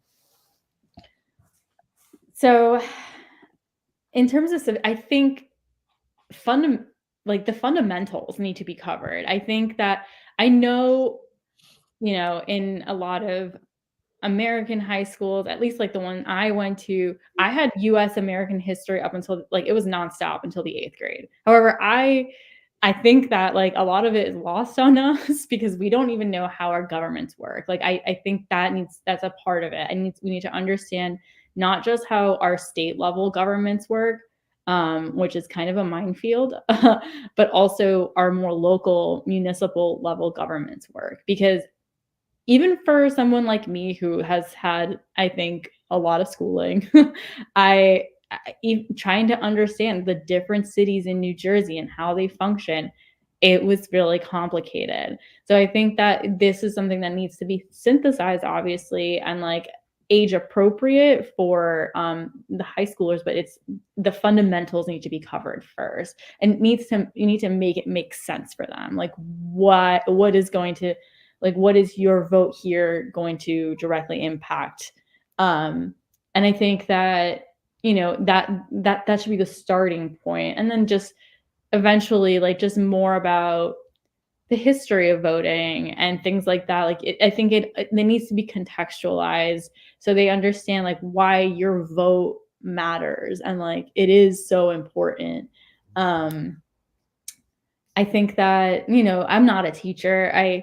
My sister is, and like, we talk about these kinds of things all the time, but like, I think it's just, you need to make it concrete for them And I think one of the ways that we are going to eventually make it even more concrete is by having them vote in these elections, and then also teaching them about, the different like barriers that they're facing, but also just about how to do that basic research on candidates, and like how to, do it, how to eventually do it on your own, like not just being spoon-fed that information, because it is hard to find information at the local level on potential electeds. I know that the League of Women Voters has a great resource for that. But these are things that, and also the League of Women Voters has training, like civics education. They've worked on the curriculum, especially with that Lord Wooten's law I mentioned earlier. I think these are like the basic things that must be covered. But I'm sure an educator with more experience on how to do this will have better insight. But I think the structure of government needs to be addressed. Right, clearly. Let me ask you this. I don't know if you could see this, right? But this is the last publication of MBKN, My Brother's Keepers in Newark, right? Okay.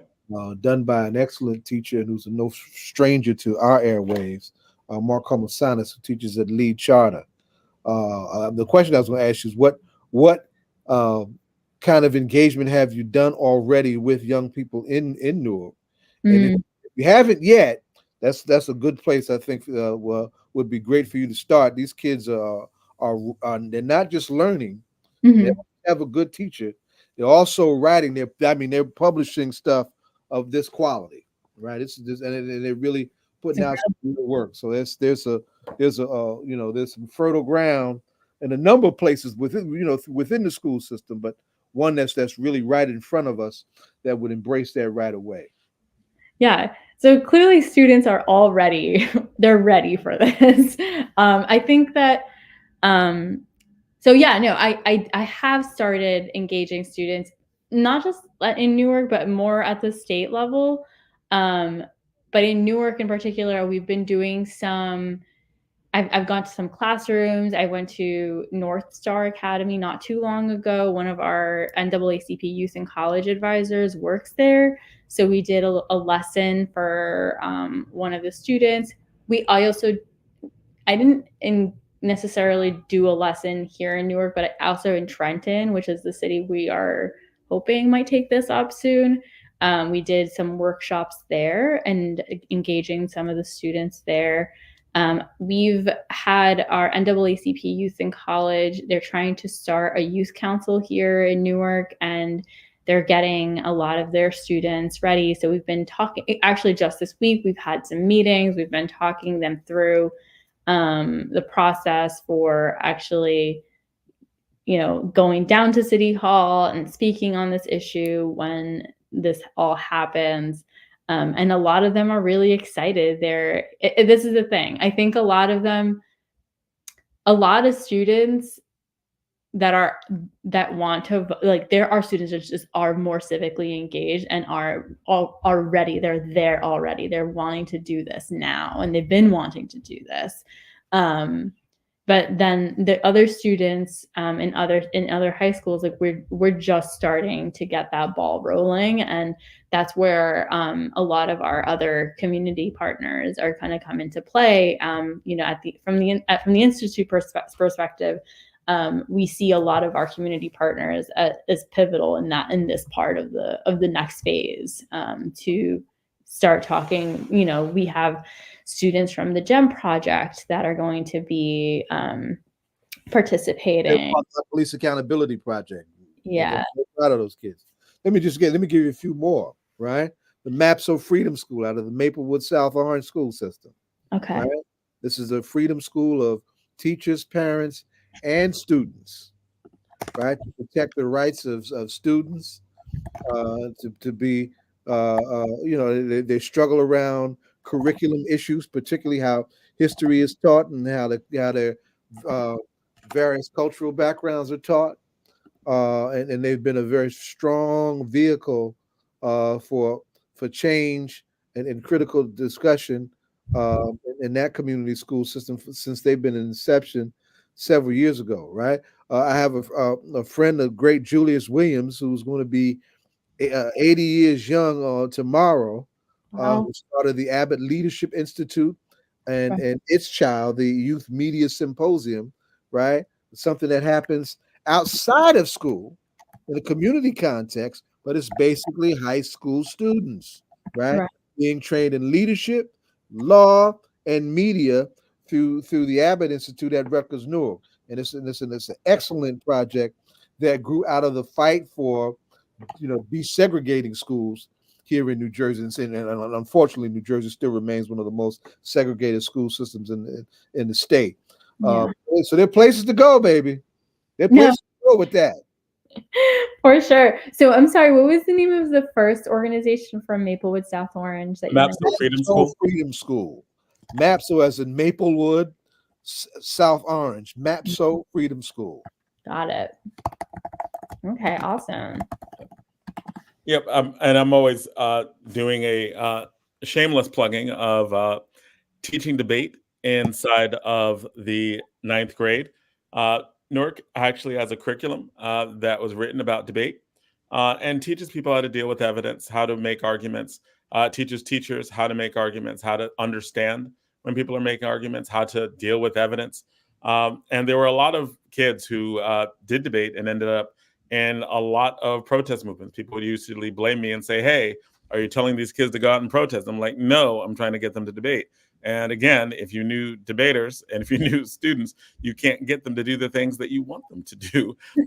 And train them to do is think critically, deal with evidence, right? So they have called you successfully on your BS and you're mad, but don't blame me.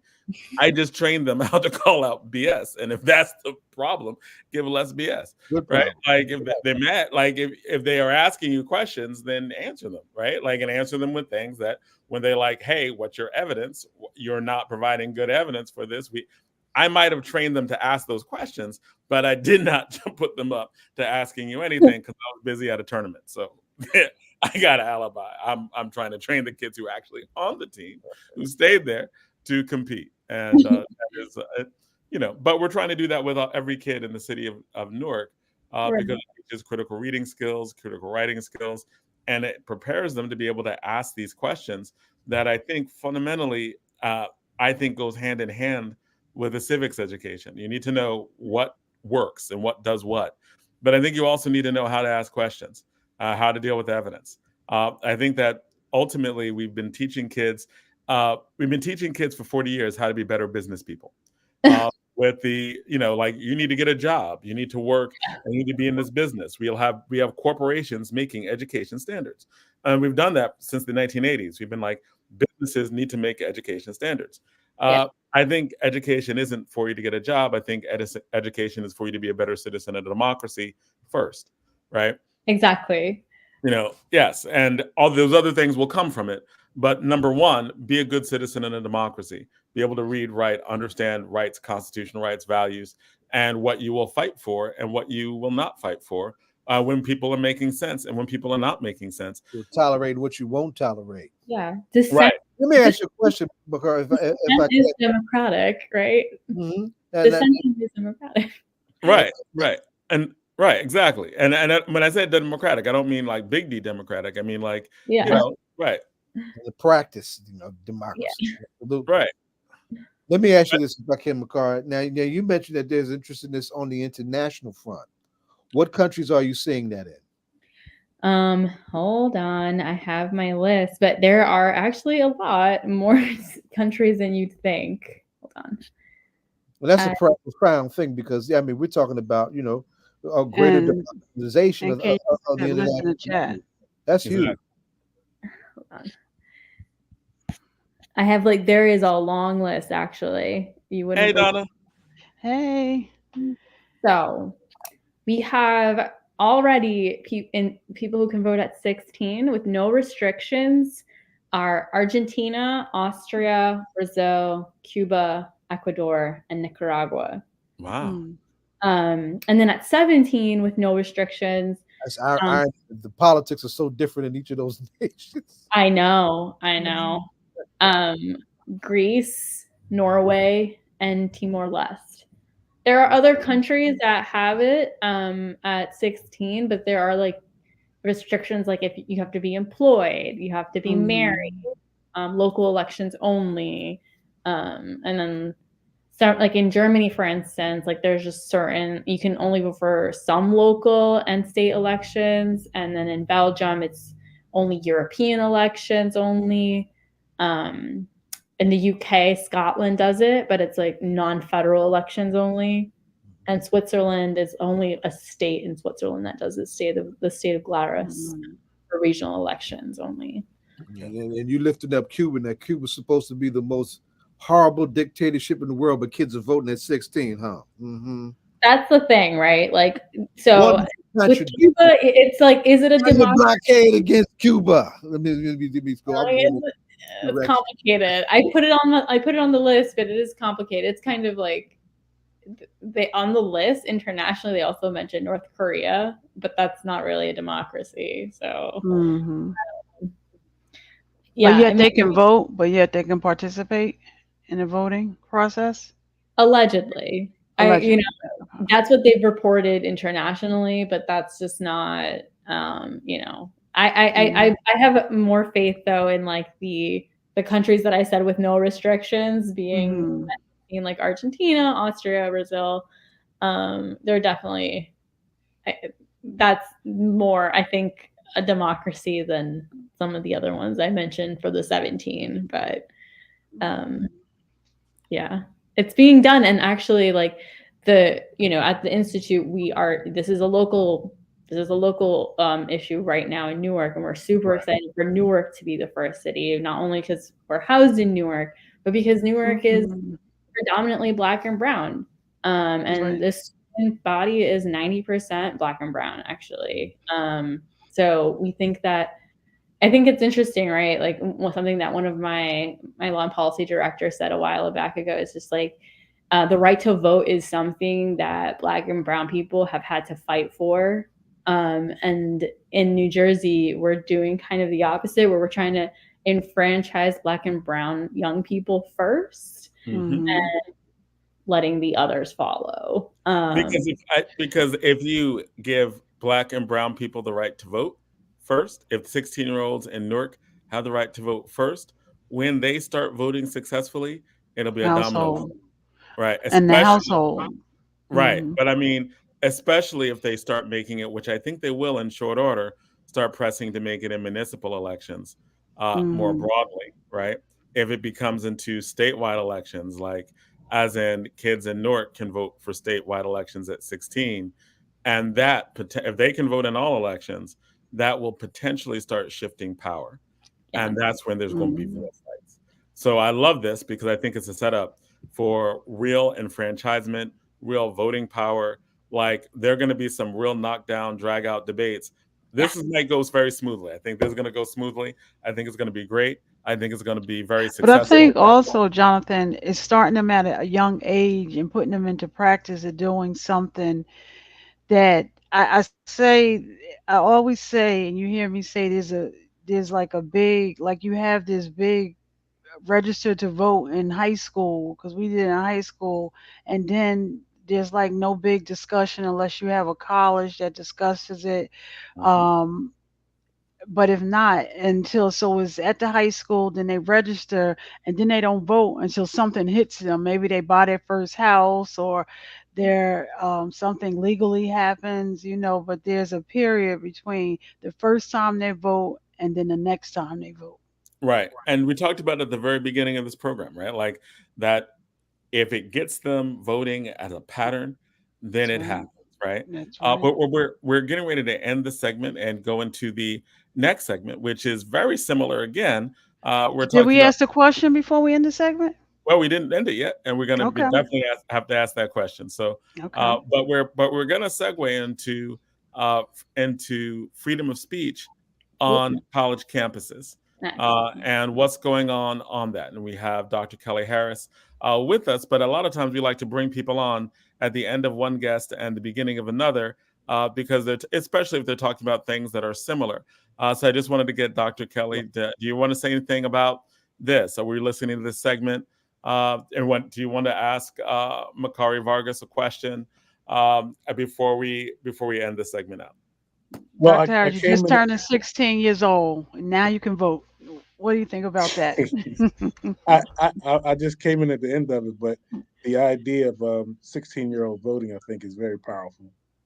We infantilize our young people too much, and we don't give them enough credit for being intelligent, for being able to understand arguments, for being able to express their own opinions. Because we got to remember, and Barbara really will fill me on this one, Fred Hampton was 20 years old. Right. And even before that, he was a leader of the NAACP and all that. He had a powerful voice. That's right. The NAACP wasn't moving enough. Younger when he was involved. Right. That's right. Yeah. Mumia Abu-Jamal, who we talked about often on here. 14, 15 years old and joined the Black Panther Party. That's right. So we have to really stop. Larry Ham was appointed at 16, right? There you go. We have to stop treating, our young people like, they babies. Most of the marchers in certain parts of the civil rights movement were in high school. Exactly. They were high school students. Exactly. So I think that's very powerful. Was in the summer of '63, and that's what made the 16th Avenue Baptist Church a target for the Ku Klux Klan, because those kids were coming out of Sunday school, ready to join the movement, and they did a number of very serious protests in the summer of '63. And that's when you start seeing the water hoses and all that. They were coming after our kids. Right. Those are high school kids. A lot of those are high school kids. And I think people realize that that's why they banning books and all these places. They don't want young people to be exposed to certain information because they know they're going to get them fired up.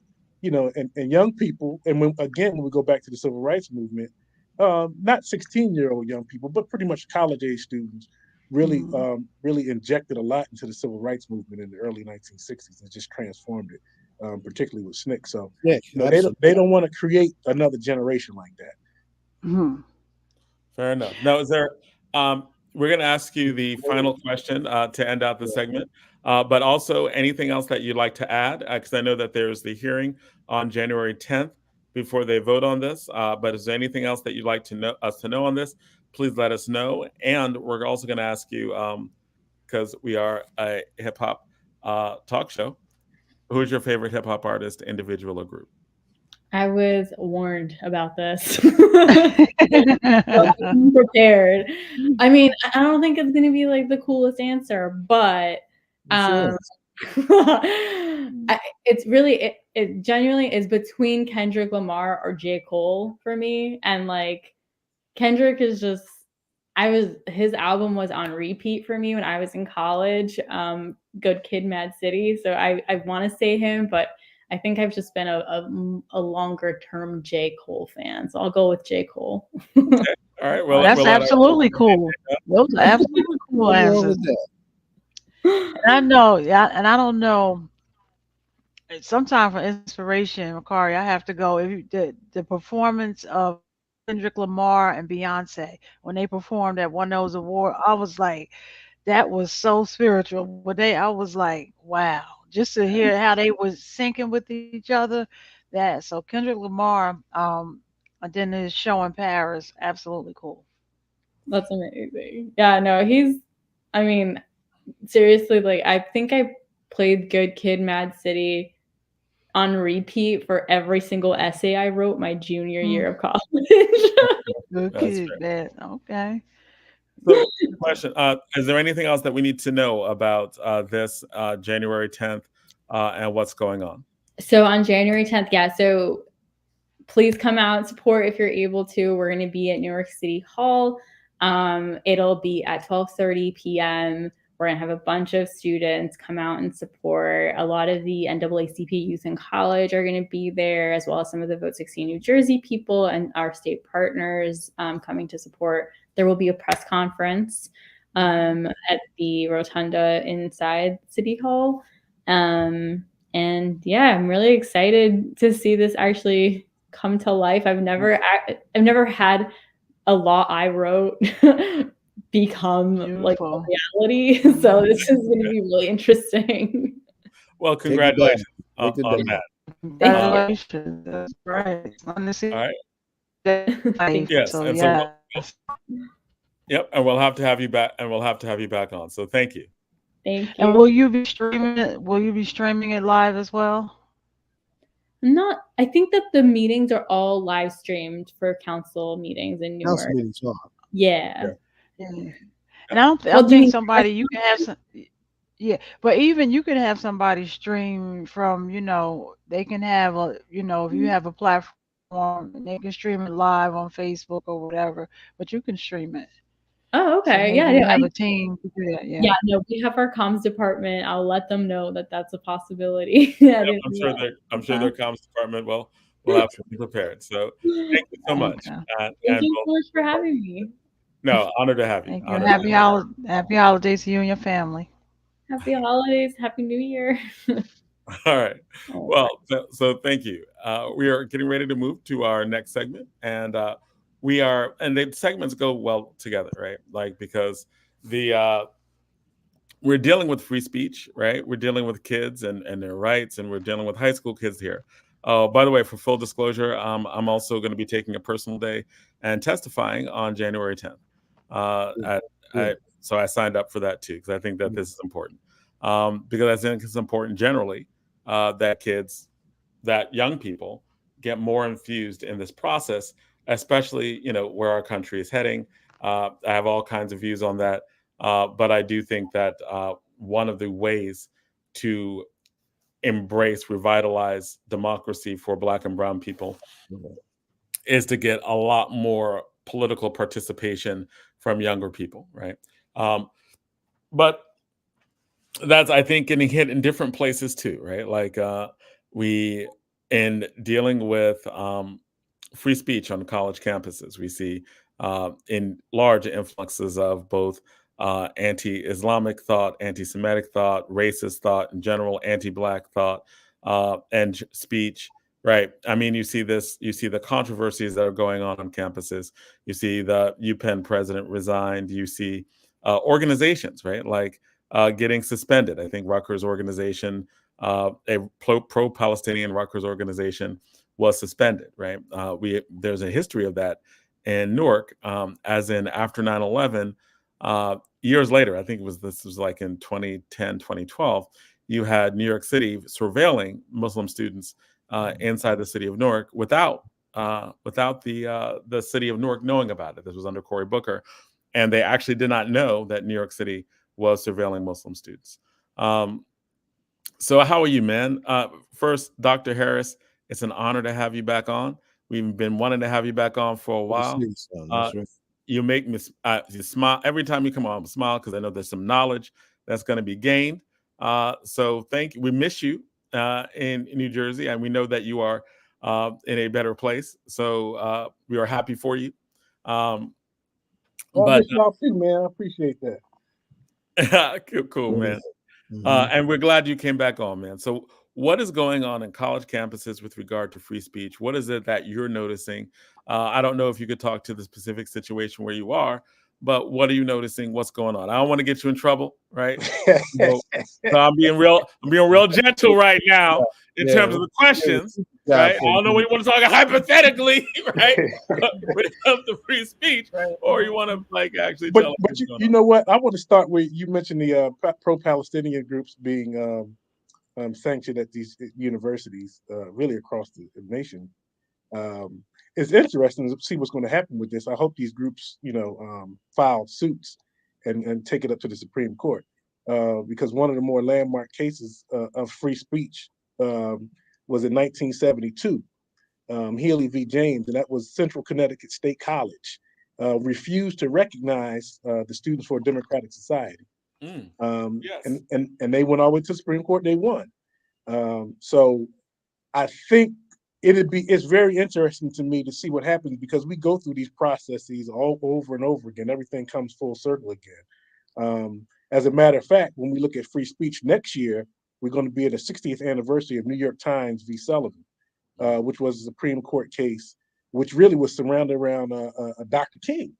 The New York Times supporters of Dr. King had taken out a full-page ad in the New York Times blasting the police commissioner in Montgomery, Alabama, and he sued for defamation and libel, and he won in the lower courts. When he went to the Supreme Court, they overturned the decision and recognized the New York Times' right to publish that article of free speech. So these decisions are very important, and they hit home. So I'm really interested to see what happens. Now, in terms of University of Penn and what's going on our campus and other campuses, you know, that the thing that happened a few weeks ago in Congress with the 3 presidents really was a setup in many ways. Because even at least Representative Stefanik, when she talked about, gave the example of genocide, can somebody say genocide on campus or advocate genocide? It was a red herring. Nobody had done that on that campus. Nobody had advocated the genocide of Jewish people or any other group of people. And I think that the President McGill should have pointed that out and been clear about that is a hypothetical, that nobody's done that on this campus.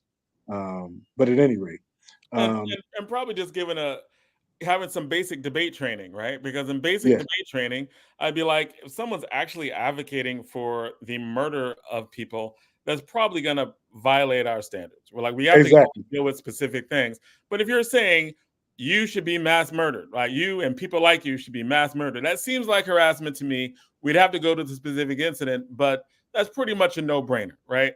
But if what you're talking about is like forms of protest that can be loosely interpreted, then I'm not sure what you're talking about, right? Exactly. If you're saying, if you're like, I need like Jews to be murdered, yeah, that's bad. You're going to like probably get suspended. We're going to have a conversation with you about the nature of your speech and how you're going to deal with our campus.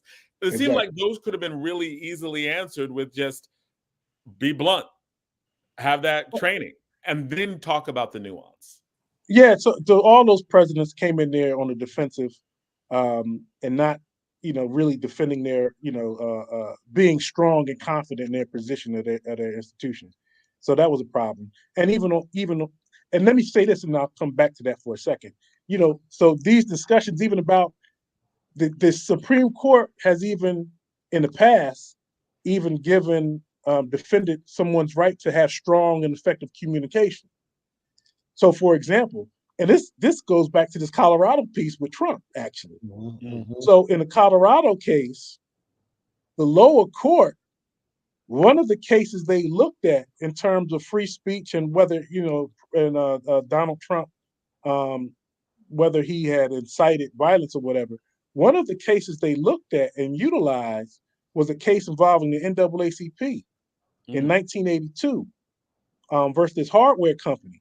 So in the 1960s, the NAACP, Medgar Evers' brothers, Charles Evers, he was one of the leaders of the local chapter of the NAACP, and a young black man had been killed by the police. So the NAACP decided to boycott, these businesses. And this local hardware company sued for defamation, libel, whatever they sued for. And Evers, well, let me say that, no, before they sued. During the boycott, Evers had said, any Uncle Tom that breaks the boycott, I'm gonna break their damn neck. That's right? So they said, and nothing happened, but a couple of years later, there was violence and all this kind of stuff. So they tried to charge them, being responsible for the violence that took place, that had taken place. Right. But the Supreme Court in a decision in 1982 said, no, right, that his actions, his behavior did not lead to the violence, and that people should be allowed, and I'm paraphrasing here, but should be allowed to have strong rhetoric when advocating for particular positions, as long as they are not inciting violence or anything like that. And so we have to, I think people should go back and even look at that case, and particularly right now, because there are strong rhetoric right now, whether people are supporting of Israel or supporting Zionism or supporting the Palestinians, supporting Cuba, supporting whoever. There's strong rhetoric being used. So like even a comment from the river to the sea, right? Right. One cannot be sanctioned or should not be sanctioned. And I was going to say, well, before you go on with that, before you go forward with that, I'm saying that is a statement that was seen as being like an incitement of genocide or because it was terror. taken out of context. And that was that river to sea. I've seen that criticized, like even at that congressional hearing, it seems like that's what they were getting up to. So I'm just setting that up before you speak on it. Yeah, so I mean, and that's what they do. They put up things and they take it out of context. And in the environment that we're in right now, it's easy to run wild and take things out of context. And people are just pilloried and not allowed to, even defend themselves. So I'm proud of the faculty at Penn. So even after McGill lost her position, over 900 faculty signed on a statement, wrote a statement of concern about where this university and other universities are headed in terms of free speech, because you see these mega billionaires threatening to pull their money from Harvard, from Penn, and from other institutions because they don't like what's being said or advocated on campus. And really, people are just taking sound bites and just running away with stuff, because nobody's advocating genocide of anyone. Nobody is being anti-Semitic. And one of the things that we have to be clear, being critical of Zionism does not equate to being anti-Semitic. Once upon a time, Zionism, as in UN Resolution 242, was equated with racism wholeheartedly by the United Nations. I'm old enough to remember. Exactly. And what's interesting too, for our purposes too, again, next year coming up, we're going to have, the 30th anniversary of South Africa flag independence, the end of apartheid. That's right. But one of the things that we need to look at and to be critical when we talk about this, because people, when we're dealing with South Africa, we have to be critical of the role of the Zionist state. That's right. Right? But we also have to acknowledge that there were Jews in South Africa who were a part of the ANC and who were critical of the role of Israel. Right. That's right. And then this whole conversation that's happening, I'm gonna just straight say it, and I know you're bound to get to it, is that there is the monopoly or the stranglehold of any dialogue or the national dialogue on Israel is finally being broken. Right? That's what we're looking at. Right? The Palestinian solidarity movement is not just Palestinians. It's broad, it's multiracial, it has Jewish voices for peace have been going buck wild. Right. And I think that's really, I was going to say what you said about what both of you are saying, I think is really important for this conversation, because when people are like, you're criticizing Israel, you're being anti-Semitic, the understanding that like the Jewish diaspora is real diverse in their opinion. The debate in Israel is a lot more extensive than the debate within the United States. Some of the most ardent supporters of a Palestinian state are Jewish people, both in Israel and in the United States. And so when you're dealing with people who are like anti-Zionist, it is not simple, like it is more complicated, right? Like I think it is almost anti-Semitic to assume that Jews are monolithic, that they can only think in one way, that they were only going to be pro-Israel in this way, right? And support like, and always be on the opposite sides of many people who are in Palestine, who are in the United States, who are calling for a ceasefire. I think that understanding the complicated, or at least the nuanced relationship of like not having any people as a monolith, right, I think is important, because I think that if people just assume that Jews will be on one side of this issue, I think that is anti-Semitic, right? I think when you're looking at the complex layers, that's a mic dropper, Jonathan. Right, but because like when you're dealing with what's going on in South Africa, right? The nuance that you pointed out was Israel supported the apartheid regime in South Africa. That was clear, right? Like even to the point, like there were a lot of things that in terms of the Israel military and the government of South Africa. They were the wide receivers. When we put pressure on the United States, Israel was the wide receiver to get the job done. Right, and so but at the same time, there were a lot of Jews within South Africa who were part of the anti-apartheid movement, who were with the ANC and the things that they did to try to push off apartheid. So I think any type of monolith I think in terms of talking about any ethnic group, specifically, if you're talking about Jews only being one way in these things, I think that becomes that becomes, I think, definitionally anti-Semitic in the way that they're talking about.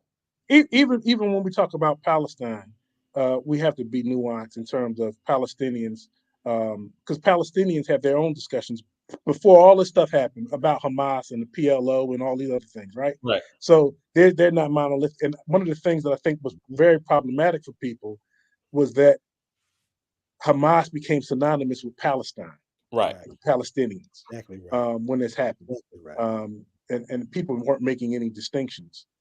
So I think, your point is very well taken. And I think that even becomes even more nuanced when you deal with the reality, right? The mainstream reality. And this is not a conspiracy theory. This is like reported in the New York Times, reported in Foreign Affairs, right? How the Netanyahu government was very specifically supporting, encouraging Hamas as someone to be against the Fatah movement, because they obviously did not get along, right? Like they obviously had very divergent views, but those levels of support and encouragement, and the evidence that's coming out in the New York Times in terms of them knowing the sources of Hamas funding and not dealing with it, right? Like that's New York Times. It's not a conspiracy theory, right? Or them knowing that, like, or Netanyahu actually knowing about the attack a year in advance, right? That's a front page New York Times story in terms of them having the documents, them getting calls from their intelligence officer, like, look, I think they're planning something, right? Like, and yelling, like, no, this is what's going on. Like, so there's so many different ways in which the Netanyahu government, very specifically, is either incompetent or evil, right? Evil, And has been playing these, sure. right? Like either they're incompetent or they're evil, right? Like based on mainstream reporting about what this particular government has done before then, either they're incompetent because they knew beforehand and didn't do anything, or they're evil and they did what they did so they could do what they do, right? I think it's instructive for us. Israel's right wing. For sure. Right. For sure. I think it's instructive for us as we come into 2024. And of course, the first thing we pop off with is the celebration of Dr. King, is to reflect on what he would be doing right now, right, in terms of what's happening in Palestine and Israel, and all the children who have been killed. And then, and one of the reasons the tide is turning, the New York Times ran a story this morning, and I think in CNN as well, about how many bombs Israel has dropped on, right? Nothing has been seen like this since the Vietnam era.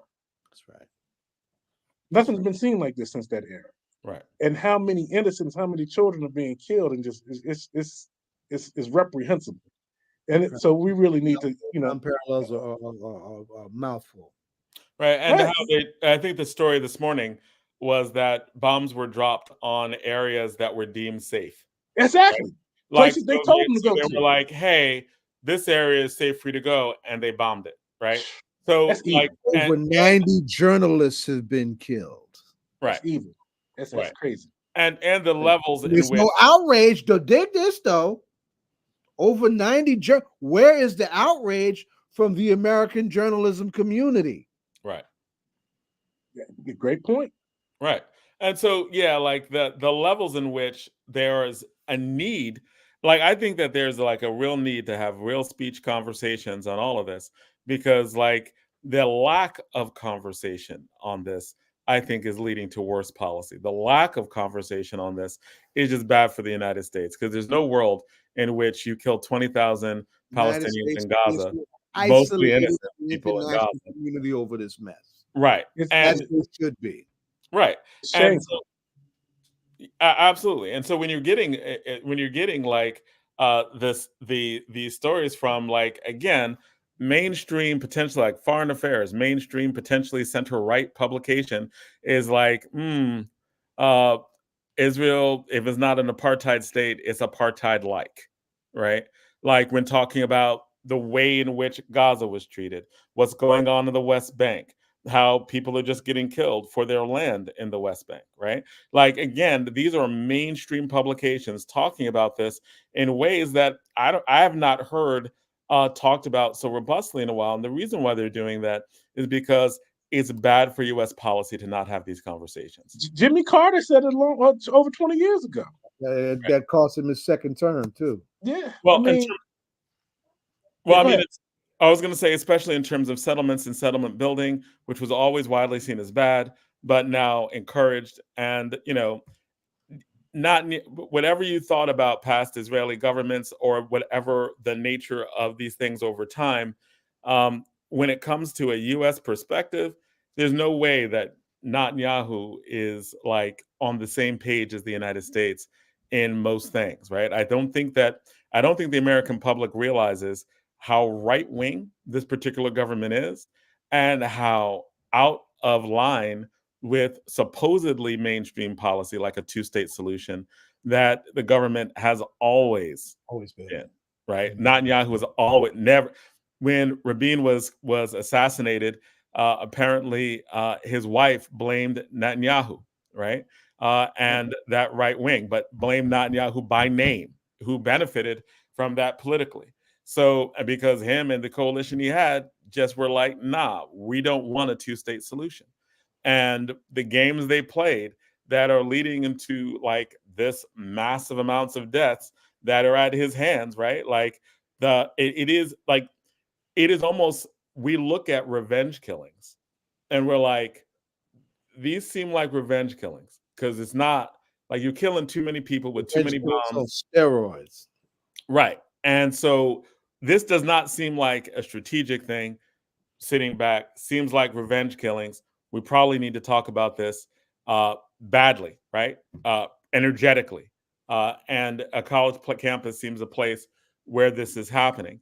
Coming back, what are some of your own views? And Donna, jump in if you want to jump in as well. Yeah, Donna been quiet. And I'm like, and that's because we have time left, right? If it's like 5 minutes left, then Donna's going to jump in. She's coming with that big question. 20 minutes worth of things to say.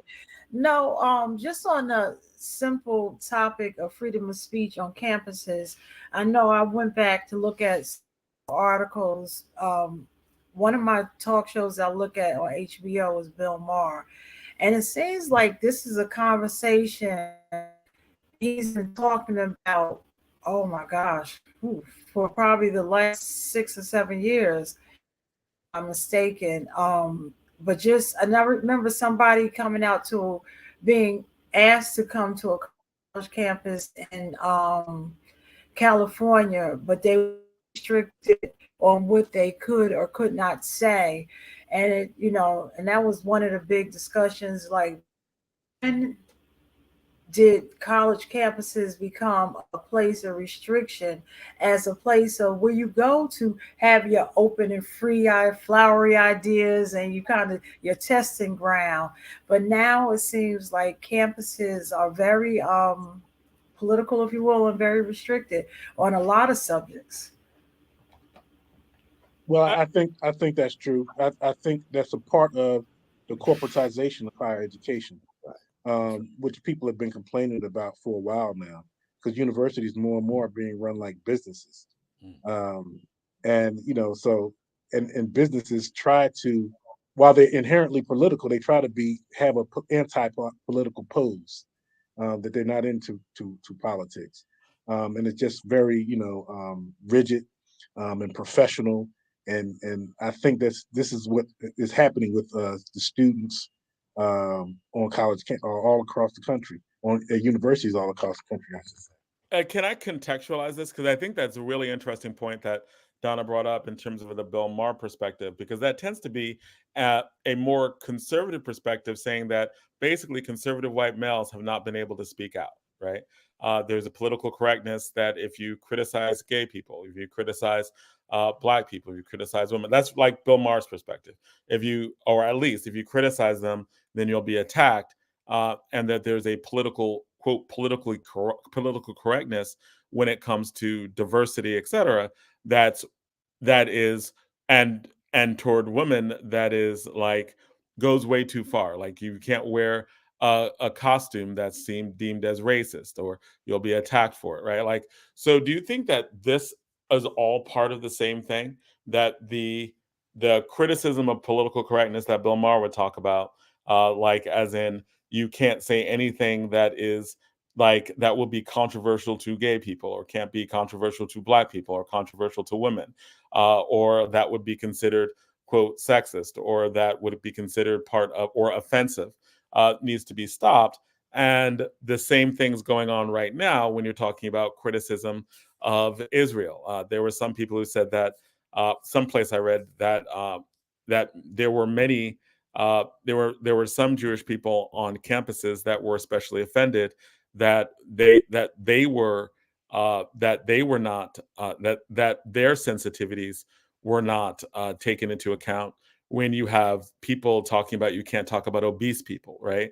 Like the levels of censorship on college campuses have been so large and consistent that now when we're talking about Israel and Gaza, now everyone's like free speech.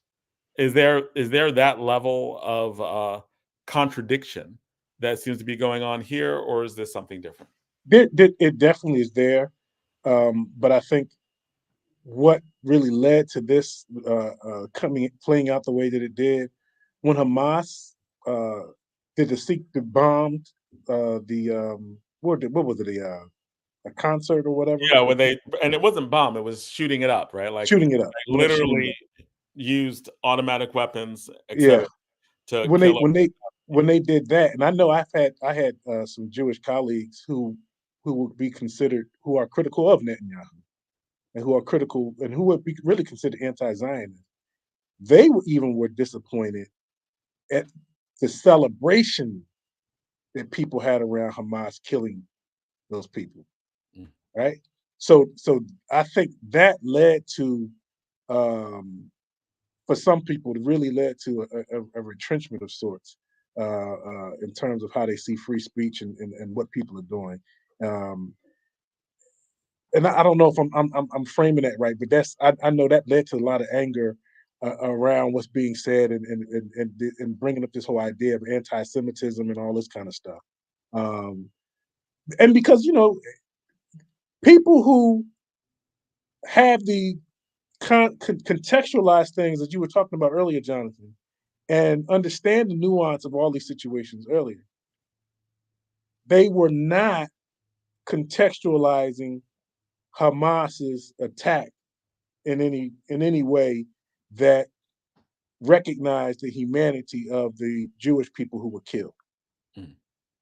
So right? when they were looking at it, like we had an interview shortly after that, where one of the people was very much adamant that they had a right to do what they did, that they were like freedom fighters, and part of the conversation was, there were real people who were killed. Like was using the theory of settler colonialism to actually push the idea that it was justified without seeming to like understand that there were a lot of people who were killed who were real people. It wasn't theoretical the way that you're talking about it, right? There has to be, and maybe there has to be some level of like humanity, some level of understanding. Like, is that where you're going, or is that what do you think of that? If we don't have some level of humanity, some level of understanding, where do we draw the line? And how can we ever get to any kind of peace? And I'm not just talking about Israel, Hamas. I'm talking about in general, right? Even if we think about, how do we go talk to young people who are involved in gang violence? How do we, with a straight face, talk to them about ending the violence and for peace if we don't see the humanity in other people? And if we're celebrating the murdering of innocents and say, well, we in a war, it is what it is, right? So we have to be. It's very complicated. It's not easy, because I understand it. Right. I understand it, but we have to really, really, really always not lose our humanity. Well, Dr. Harris, let me ask you. You have a class. You're in the classroom, and one day, I watched CBS in the morning, the panel with Gayle King and them. And the way they approach it, they from a humanistic, they come in and they'll tell a story about a family or a person that was captured, and and their whole, they were on their way home. I think one story was a little girl named Emily. They had lived over there, then they went to visit, and they were on their way home, and they got caught up in the war. Emily, who was 8 years old, was captured, and maybe they were talking about this on a Tuesday, and that Friday coming was Emily's birthday, and they were hoping for her birthday that she would be released, because there were all different levels of people who were captured, children, elderly, men, women, and all. So when you're talking to your students, and do they get to know what's going on day by day, and do they have any feelings? Do y'all touch on it, and or how they feel about it? There was earlier this semester when it happened, there was tension on campus, as you can imagine. Right. And black students were feeling it because Palestinian students and Jewish students were looking to black people and said, well, y'all should be over here with us. You all should be standing with us. You all should be speaking out for us. Right. So there that tension really was deep on campus. I think it got better towards the end of the semester, because more and more professors were speaking out, and students were able to go speak and listen to the professors talk and have kind of dialogue. It felt better about having dialogue around these things. But but one of the things I think that we have to let people understand, with the students and activists, is that to really be revolutionary, a revolutionary does not look forward to having to kill someone. Right. That's not something we celebrate. That's not something we like, yeah, I can't wait to kill. That's not something we don't want that. Right. And this really behooves us to go back and read somebody like Emil Clark Brown, and to understand their struggle, and to understand the role of music in struggle, and to understand the role of love in struggle, to understand the role of poetry in struggle, to understand all the different aspects of being a revolutionary.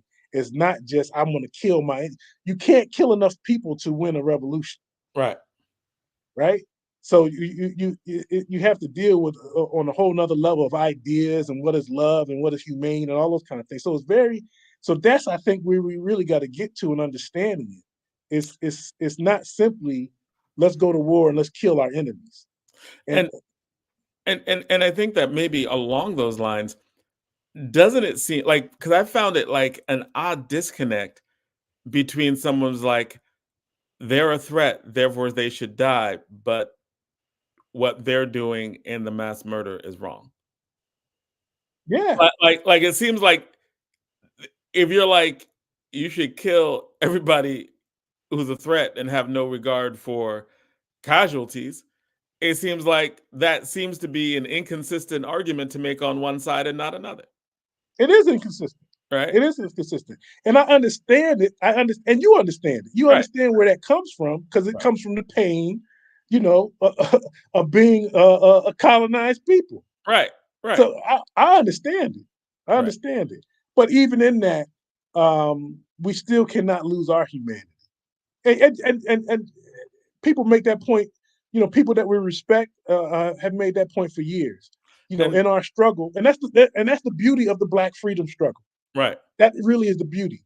The beauty of the Black freedom struggle for so many years is, even though what happened to us, we never lost our humanity, and we still put forward things to make this country better. Right.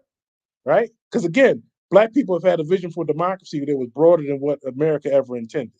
Mm-hmm. Right? So, as a matter of fact, when people talk about American democracy, as flawed as it is, the things that we have about it, we can thank Black people for, the Black freedom struggle for. So, and it's interesting.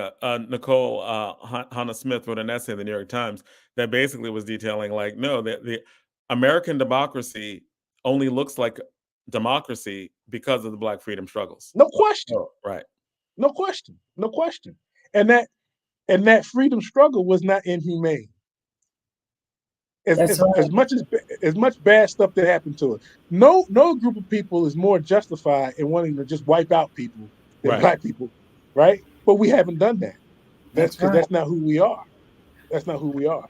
And if we're speaking of one of our most copied or utilized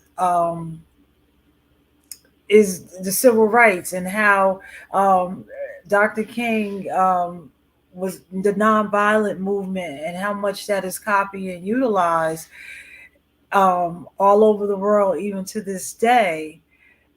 But but what you just said, even though we took that approach, we still have a lot to overcome, and but yet you just said, Dr. Harris, that um, early in this season that people looked to the Black students and said, well, you should be on our side because you know how it felt. And I would, but what you didn't say, what was the response of the Black students, or did they just look at them and not respond?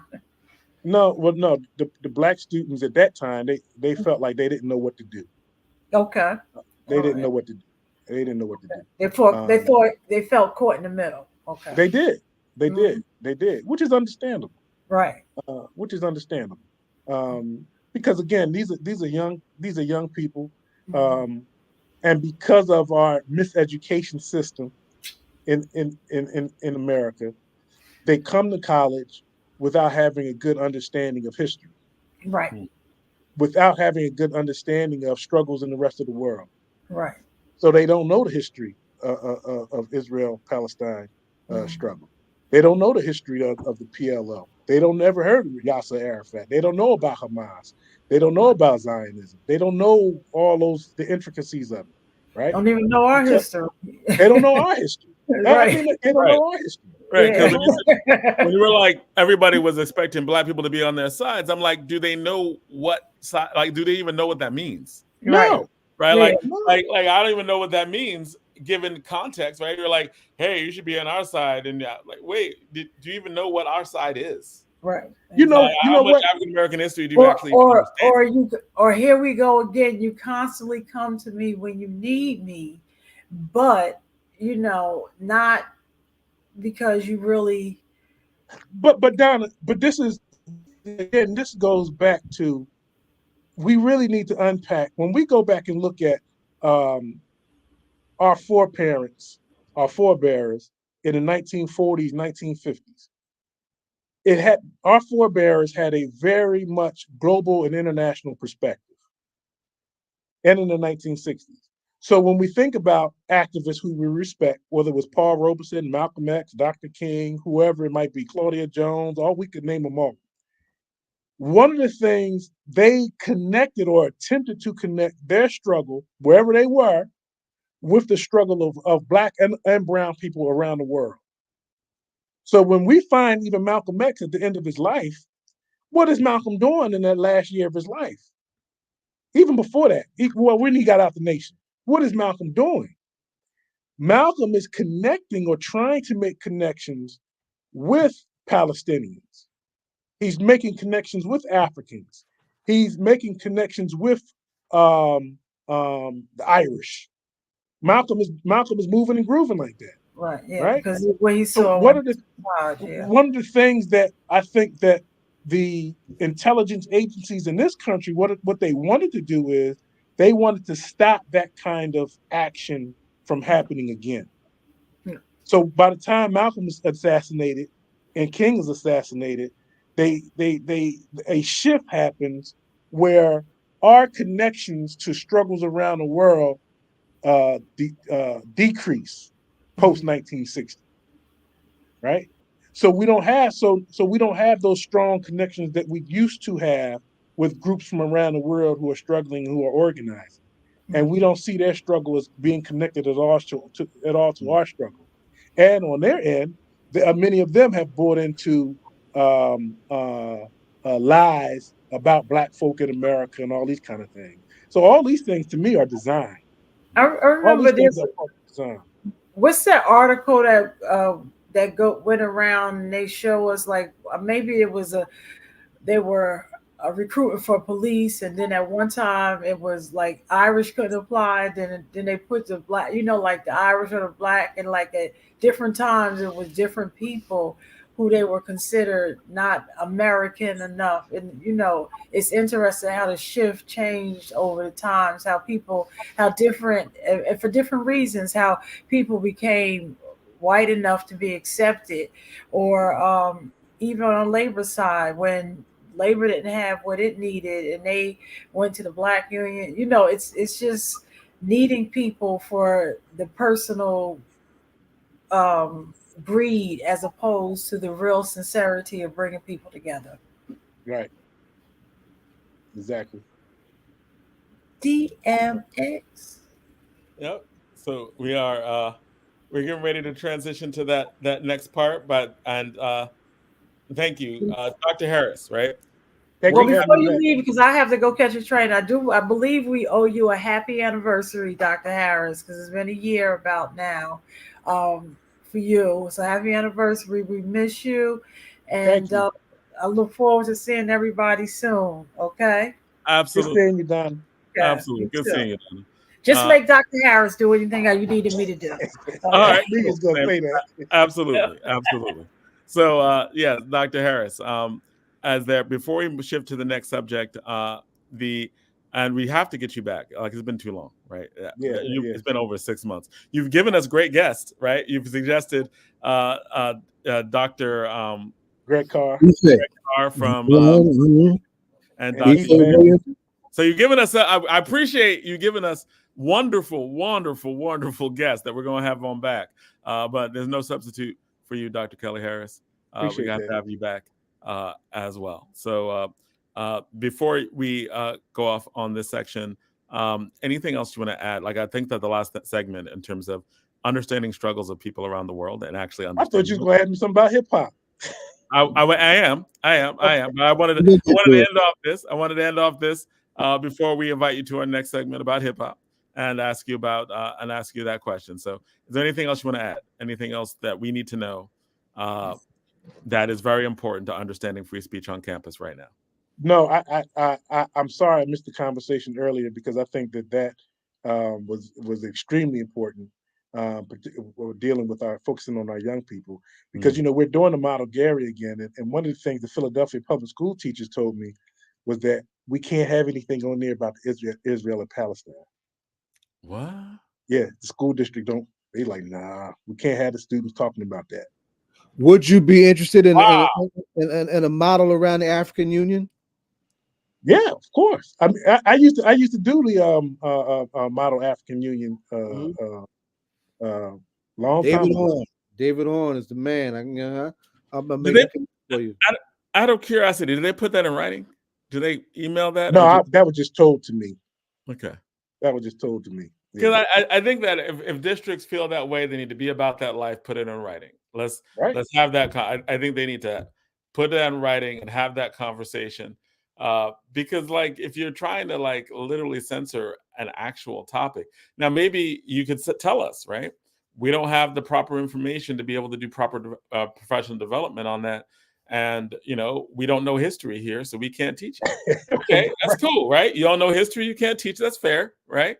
We are just not qualified in that particular subject, and we don't have anybody who is qualified to talk about that particular subject. So we don't want to miseducate people. That's cool. Say it, right? Yeah. Don't be like, well, we can't talk about it, because that just I think that feeds into anti-Semitic tropes, right? It feeds into because like, why can't you talk about it? And a lot of people are self-censoring themselves, right? Like because if you have a competent conversation, you can have a competent conversation. You have experts, you talk about stuff, you understand what the landmines are, and that people trained to be able to deal with those landmines, just like you deal with any other controversial subject that is about race, class, gender, right? We're not we have these landmine subjects, but we can't have it there. Ooh, and you create this atmosphere that I think just feeds anti-Semitism, because it's like, oh, this is just dangerous, right? So that's what that's my thing on it. So anything you want to say, and who is your favorite hip hop artist, individual or group? Wait, you know what? I was listening to somebody earlier, and just celebrating their life, and it really was on repeat for me a couple times today. But a king and queen creation, DJ Mark 45 King and Queen Latifah. All right, Y'all remember that song? That Yeah, definitely. Rest in peace, Mark 45. We just lost Mark 45 recently. Yeah, that was a song that was on Latifah's debut album. Yeah, that's right. Yeah, that's right. He produced it, and he spit rhymes on it too. Yeah, he doesn't usually spit, but he got down on that one. Yeah. Yeah.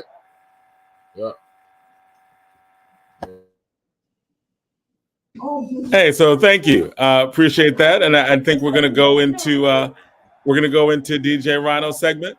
But we're gonna have Dr. Harris. We're gonna have to have you back. Please do. But if you want to stay for this segment, please stay, because we know that what you have to say is valuable on all these levels as well.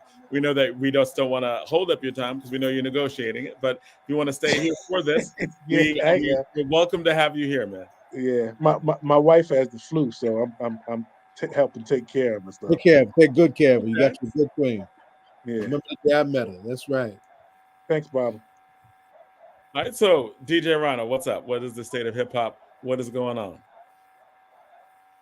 Not much, man. I mean, first off, I want to before I start off, I just want to say happy Born Day and rest in peace to DMX. Earl Simmons, his born day was on the 18th, December 18th. So that was just earlier this week.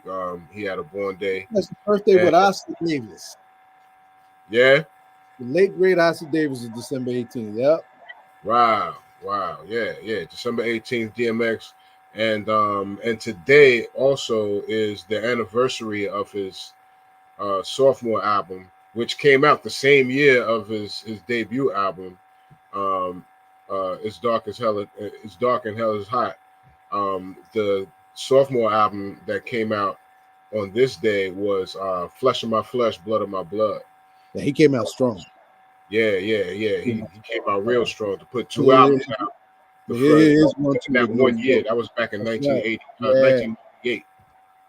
Back in 1998, he did that. Yeah. So yeah, that was huge for him to put out two albums in the same year, and he was a new artist to do that. Just to come out and do something like that. But and then yesterday was the anniversary of the album that followed that next year in '99, and There Was X, came out December 21st of 1999. So we're in the whole X season right now. So rest in peace to DMX and happy born day to DMX. But yeah, man. So I'm online a couple days ago, earlier this week, and I'm seeing the face of my man out of Houston, Texas, Scarface. Scarface did a Tiny Desk. Now I don't know if anybody knows about Tiny Desk.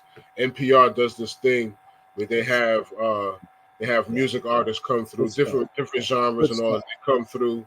And they look like they're in a little library or something like that. Right. Good stuff. Yeah. And they bring their band and they perform their hits, their songs and stuff like that. And it's real intimate. It's like an intimate setting or whatever. Very intimate. Yeah. So Scarface did this. Now, what's so crazy is, at this point, there's been a bunch of them. I mean, we've seen all genres. We've seen all types. And as far as hip hop, I mean, we've seen even Wu-Tang do a Tiny Desk. We've seen Rakim do a Tiny Desk. But this is the first time I've ever seen something like this go viral. Like everybody, I just kept seeing posts of Scarface Tiny Desk, Scarface Tiny Desk, Scarface Tiny Desk. So I'm like, what's going on? So I sit there and I watch it.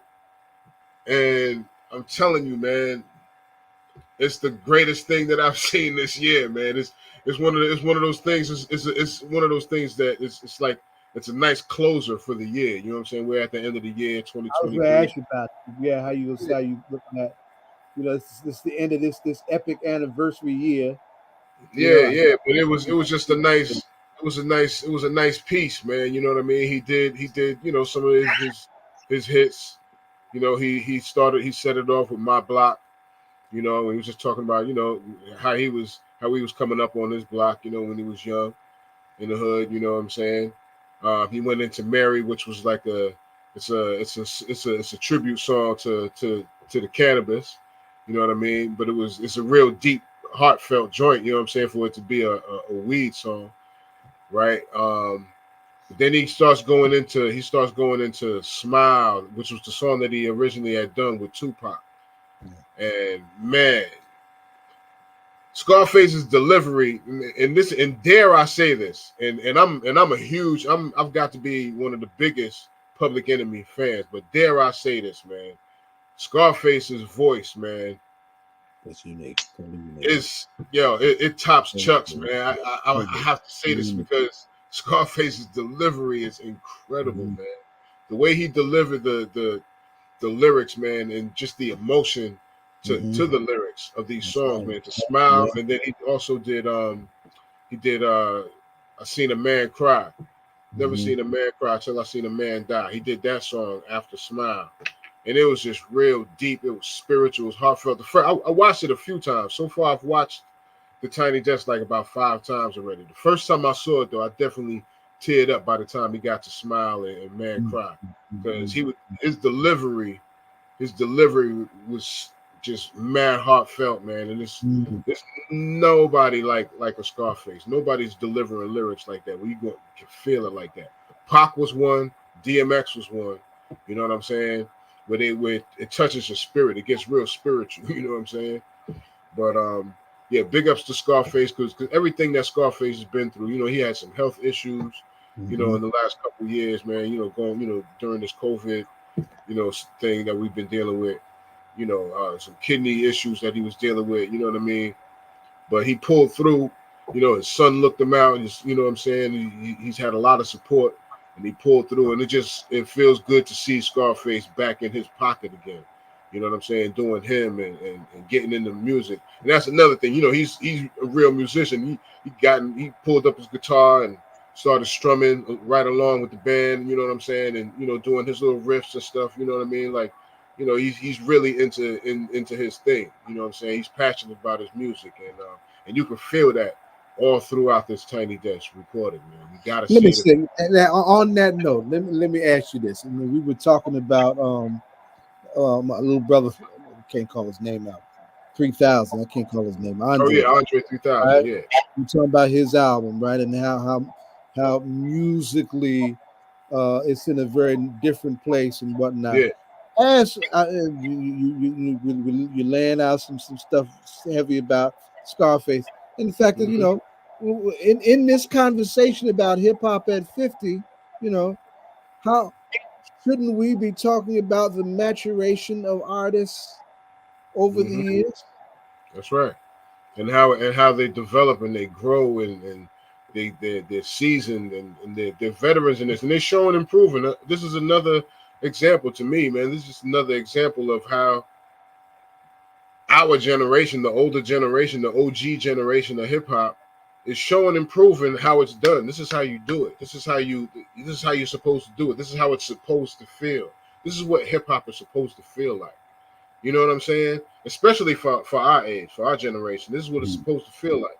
You know what I mean? But we need more of that. We need to hear more of that from our generation so that our generation knows that we're not alone. You know what I'm saying? This is what it is. And yeah, we're together in this. And you know, we have support. You know what I mean?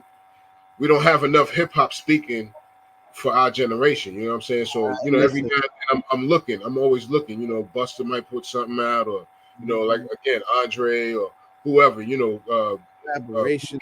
Boot Camp Click might put something out. Cypress might put something out.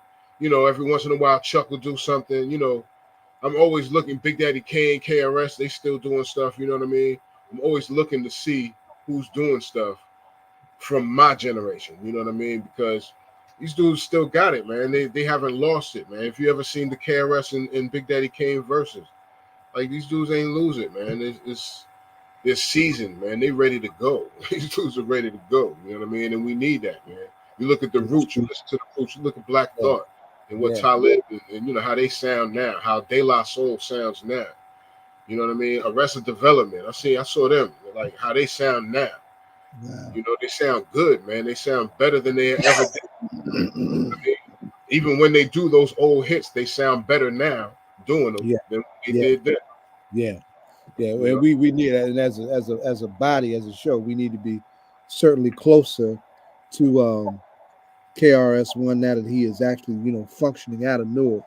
We definitely need to really build that relationship. We got Haqq, got his point man Haqq with us, but we really need to get KRS-One in here some kind of way for real. And now, to your point, now, you know, I was musing on this. I have been, I'm about to be interviewed for a show on the 60th anniversary of Malcolm's message to the grassroots. That's Malcolm's most sampled speech, right? And I have been dying to see this generation of, or it could be intergenerational, right? But particularly this generation. And I don't mean, you know, your generation so much, Rhino, but the generation that's out now, right? Dare to respond to the negativity, the trap, and all that with, you know, their answer to, oh my God, I'm having a brain freeze on the title of self-destruction. Oh yeah. We need an update of self-destruction. Everybody was on that. Right. Everybody was on that back then, and it was powerful, you know. So we need a Century 21 self-destruction. You know, they don't have to be, you know, the same cut. You know what I'm saying? But the same kind of something like that. Absolutely. Definitely. Most definitely. I would love to see something like that, man. You get Kendrick Cole, you get Little Baby, you get The Baby on there. You know, you get Nicki and Cardi and Fresh and all of get everybody. Yeah. Yeah, that would be dope, man. That would be dope. You know, that's what's missing and what's needed right now is just a little knowledge that, you know, we got some support from that side. You know what I'm saying? We need some support from our entertainers, man. You know, just, you know, it kind of helps. It just helps your enthusiasm and what it is that you're dealing with when you see something like that. When you see that, oh, you know, they're not blind to what's going on out here. You know what I'm saying? You see that your favorite heroes in entertainment and whatever, you know, are actually tuned in to what's going on out here and want to see something change, you know. Now, has there been a call to do a new self-destruction, right? Has there been a movement? I don't know. I haven't heard of anything like that. That's me just vibing. Yeah, we just vibing, but I'm sure we're not the only ones that have brought something. You know that's right. Conversation, you know what I mean? So right, because I'm like, there was the Fight to Power remix and make something, you know, it manifests into something. Right, and there was the Fight to Power remix in 2020 that was powerful, right? And it was good, but you know, you're like, hey, the self-destruction thing should be a thing in this near future. And like Zaire said, it doesn't even have to be self-destruction, but just some type of a movement in that same vein. Right. You know what I mean? Yeah, it could be even stronger.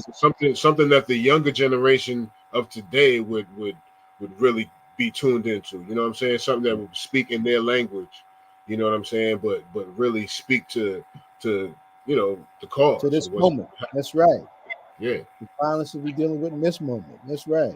Yeah, and it's interesting because over the last I've been, you know, you're checking out things. People in hip hop are talking, and they're vibing about violence and stuff. And the one thing that's been a consistent theme is, you know, record companies didn't want people to talk about peace. That's why they, you know, reward us with violence. Like Hakeem Green talks about it when he comes on, when he talks about his experience with the record execs. And you see a lot of people from that generation talking about this shift between nation conscious rap, gangster rap, and how that they're all coming and like, hey, that's the contracts they gave us. These were things that were deliberate. They would literally put down, you know, conversations about other forms of hip hop How much of that do you think that we should actually start talking about as well? Like, was C. Dolores Tucker right? She wasn't a coon. The rest of us were. I mean, well, we need to be having these conversations for sure, more often. That's for sure. We definitely need to be doing that because, you know, it is what it is. What's happening, man? But you know, the C. Dolores Tucker thing, you know, that's still a shaky ground because yeah, she was right in some regards. You know what I'm saying? But I still feel like the approach was not correct. You know what I'm saying? Their approach, her and Calvin Butts and everybody that was involved, I don't believe that the approach was right. You know what I'm saying? That was done without a conversation. Yeah, that was there. Exactly. There was no conversation. They just came out and were very aggressive about it and just thought that was the way to handle it and thought we would just. Again, I love how KRS-One responded. You need to free me. Yeah. And which was? He came out from he was telling you know, tearing up records. You need to talk about getting all them people together to free Mumia. That's what he said. Okay. It's a bad cut too. He killed it. He killed it. Yeah. I mean, it's all about how you handle it. You know what I mean? Because again, you know, at that time I was in the movements. You know, and I remember when the Chronic came out. You know what I'm saying? And I was about freedom of speech, but and so I didn't think that album shouldn't have been out. But I was also against the fact that album was being placed in the mainstream. That was some stuff that, you know, we used to listen to stuff like that on the underground. You listen to that on the underground. You know what I'm saying? But this was the movement. Things were changing at that time. And I just remember this was, you know, this was being pushed in the mainstream. This was a mainstream thing, and your kids were singing this stuff, and it was just it was different, man. It was a different thing that was happening in hip hop back in '93, man. You know, so yeah, I mean, I like I said, I agreed in some sense that all right, this kind of needs to be controlled. You know what I mean? But the way it was, like I said, the approach that the elders at that time took, I didn't agree with. Okay, that makes sense, man. That makes sense. So tell us more. What stuff that happened this week that you think was particularly good or powerful, or? Man, that was all I had, man. Yo, I was stuck on Scarface all week. Okay, for real. I was I put it on our YouTube. I put the link on our YouTube. I was just watching it again. I'm still banned from social media otherwise. Okay. So no, Tiny Desk has been doing this thing. Like what? Beautiful stuff. Like they had No Name on earlier, right? They just keep getting people all genres. Yeah, beautiful stuff. Yeah. So did you think you'd ever be a fan of NPR? Were they trying to get black people to give them money? Did you ever think you'd be a fan of NPR? What they trying to get black people to give them money? They having these great guests on Tiny Desk. Yeah, they got a lot of stuff going on, man. They got a lot of stuff going on NPR. And it's been like that for a little while now. Especially through the pandemic. They've been doing a lot. I can remember Mumia Abu-Jamal doing commentary on NPR before he got jammed by the police. Wow. They used to come because WBGO carries NPR's news, right? And this is the 80s I'm talking about. You know, and I'm listening to jazz. 6 o'clock NPR news comes on. They would end with Mumia's commentaries. Come a long way. And NPR won't touch his case. Right. But they love our music. Right. Like, yeah, that's always been a thing. Like the almost radio silence of anything Mumia has always been like, wow, why aren't we talking about this? Why isn't it mainstream news? Why is the silence so there? But at least they have Tiny Desks. We like that. Yeah. We like that. Contradictions about. We'll get caught up with the Tiny Desk, right? Maybe they're like, hey, there's reparations. They want to keep our clout tiny. That was up. Right. The NPR is like, look, You know we did it with Mamiya. There's reparations. Be quiet now. He gave you Scarface and Tiny Desk. Hey. It's good stuff. John, did you see it? I haven't. I only saw. I put it on. Oh man, you got to see it. I only saw a small snippet because everybody was like, "This is the best thing to happen all week," and they started talking about Scarface and Tiny Desk. I was like, I gotta just sit down and just enjoy it, Tiny Desk during this break. Yeah, please do, man. Please do. Absolutely, absolutely. I think we have reached our end this time. So, Zaid, Rhino, anything you want to end off with? I want to shout because I was actually supposed to get out there. I couldn't get out there because I've been shopping for my granddaughters and my great nieces because I got a full weekend with them. But Charles Barron and his wife Inez Barron are saying farewell to public office as we speak. December 31st will be his last day in office. And he is going to be sorely missed because they were indeed a force for better than 20 years in Brooklyn politics like no other. And I'm very proud of them.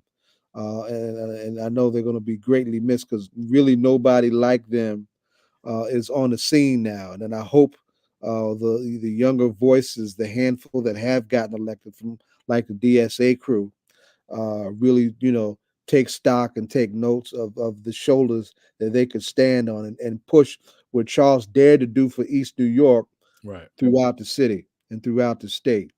So I just wanted to shout my brother, my comrade from the party, my beloved elected revolutionary. Right. I think a lot of people are going to miss him after he's gone.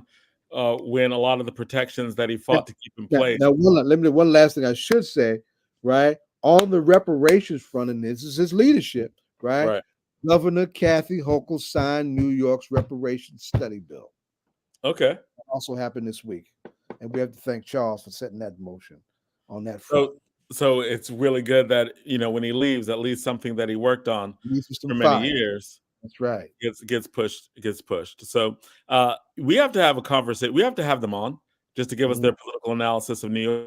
And you have to give us your political analysis as well in terms of what happened. Who is he replaced by? What does that mean for progressive politics? Was it just a matter of age, right? And if it was that, then, we need to be real scared for Biden. Was it just people just wanted to change? Or was it like or was it something else? Like he had been there for many, many years. His family had been there for many, many years, one way or another, right? Like as in him or his wife. And he has had a great reputation within the city, right? Even now, like people love what he did. But it wasn't enough to get him over in the last election. And that political analysis at some point we need to dedicate a show to and have them on. So if you can get them on, let's get them on and let's have that conversation. Indeed. On the matter of hip hop, I'm trying to get on some of my folks who were in Dear Mama for next week. Okay. I'm trying to get Jamal. I'm going to try and get a couple other folks, some folks who weren't on that knew hip hop, knew that knew Pac intimately. Like, I won't say until I get them, but I absolutely. We'll just be stay tuned until we see it. DJ Rhino, anything you got?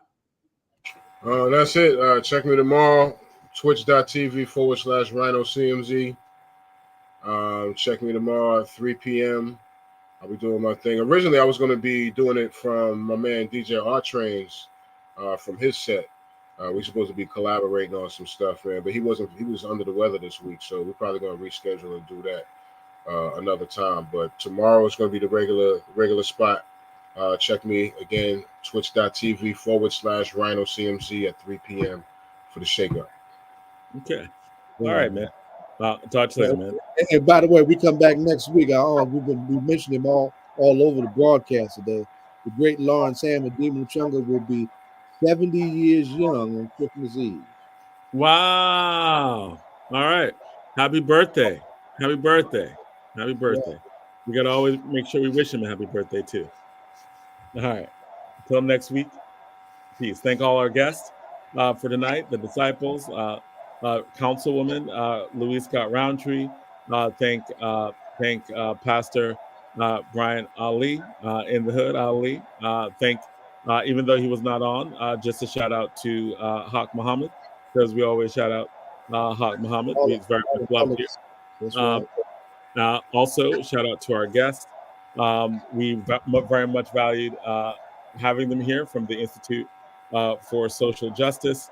We are glad that we had Micauri Vargas, who's Associate Counsel for the New Jersey Institute for Social Justice. That was a great conversation. And also, thank you to Dr. Kelly Harris, talking about free speech and activism on college campuses. He's like in the heat of it. He works at UPenn. So, in the heart of, has an experience with a lot of those controversies that are coming down. We're glad that he gave us his wisdom as well. So, shout out from, we got to do this. Tune in with Keisha Yuri and Principal Kofele Live on FB Live at Principal Kofele. If you are an educator, I gotta go deal with my 5-year-old granddaughter. I'm gonna miss it. You need to watch this tomorrow. It's tomorrow. 11 o'clock. 11 yes. o'clock. 11 That's o'clock. weekly. Yes. It's a weekly show. You got to brother into Principal Kofele show. You got to see it. Oh my goodness. Keisha Yuri is one of our favorites. She is Saturday. Yep, Saturday. Every Saturday, 11 o'clock. Principal Kofele. You need to turn in. You need to see it, right? If you're in education, you doubly need to see it. As a matter of fact, if you're in education and you do not know who Principal Kofele is, and you have not heard him, you have not tuned in, if you have done none of that, then I question you in education. You shouldn't be in education if you have not heard of Principal Kofele, right? So absolutely, tomorrow, 11 o'clock. And before we sign off, one last thing. Shout out to Kazimiri Ajamu, right? Kazimiri Ajamu. I hope I'm saying your name right. He is the owner. I'm trying to. I know who you're talking about. We actually grew up together on 9th Avenue in Roselle. He's got a hell of a bookstore in Atlanta. Black Dot. I was there today. Oh yeah. I was at the Black Dot today, and I met him today.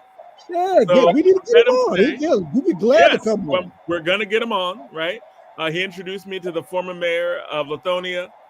Just came into the bookstore because it's a community spot, but it's called the Black Dot Books Cultural Center. It's Black Dot Cultural Center. That's it.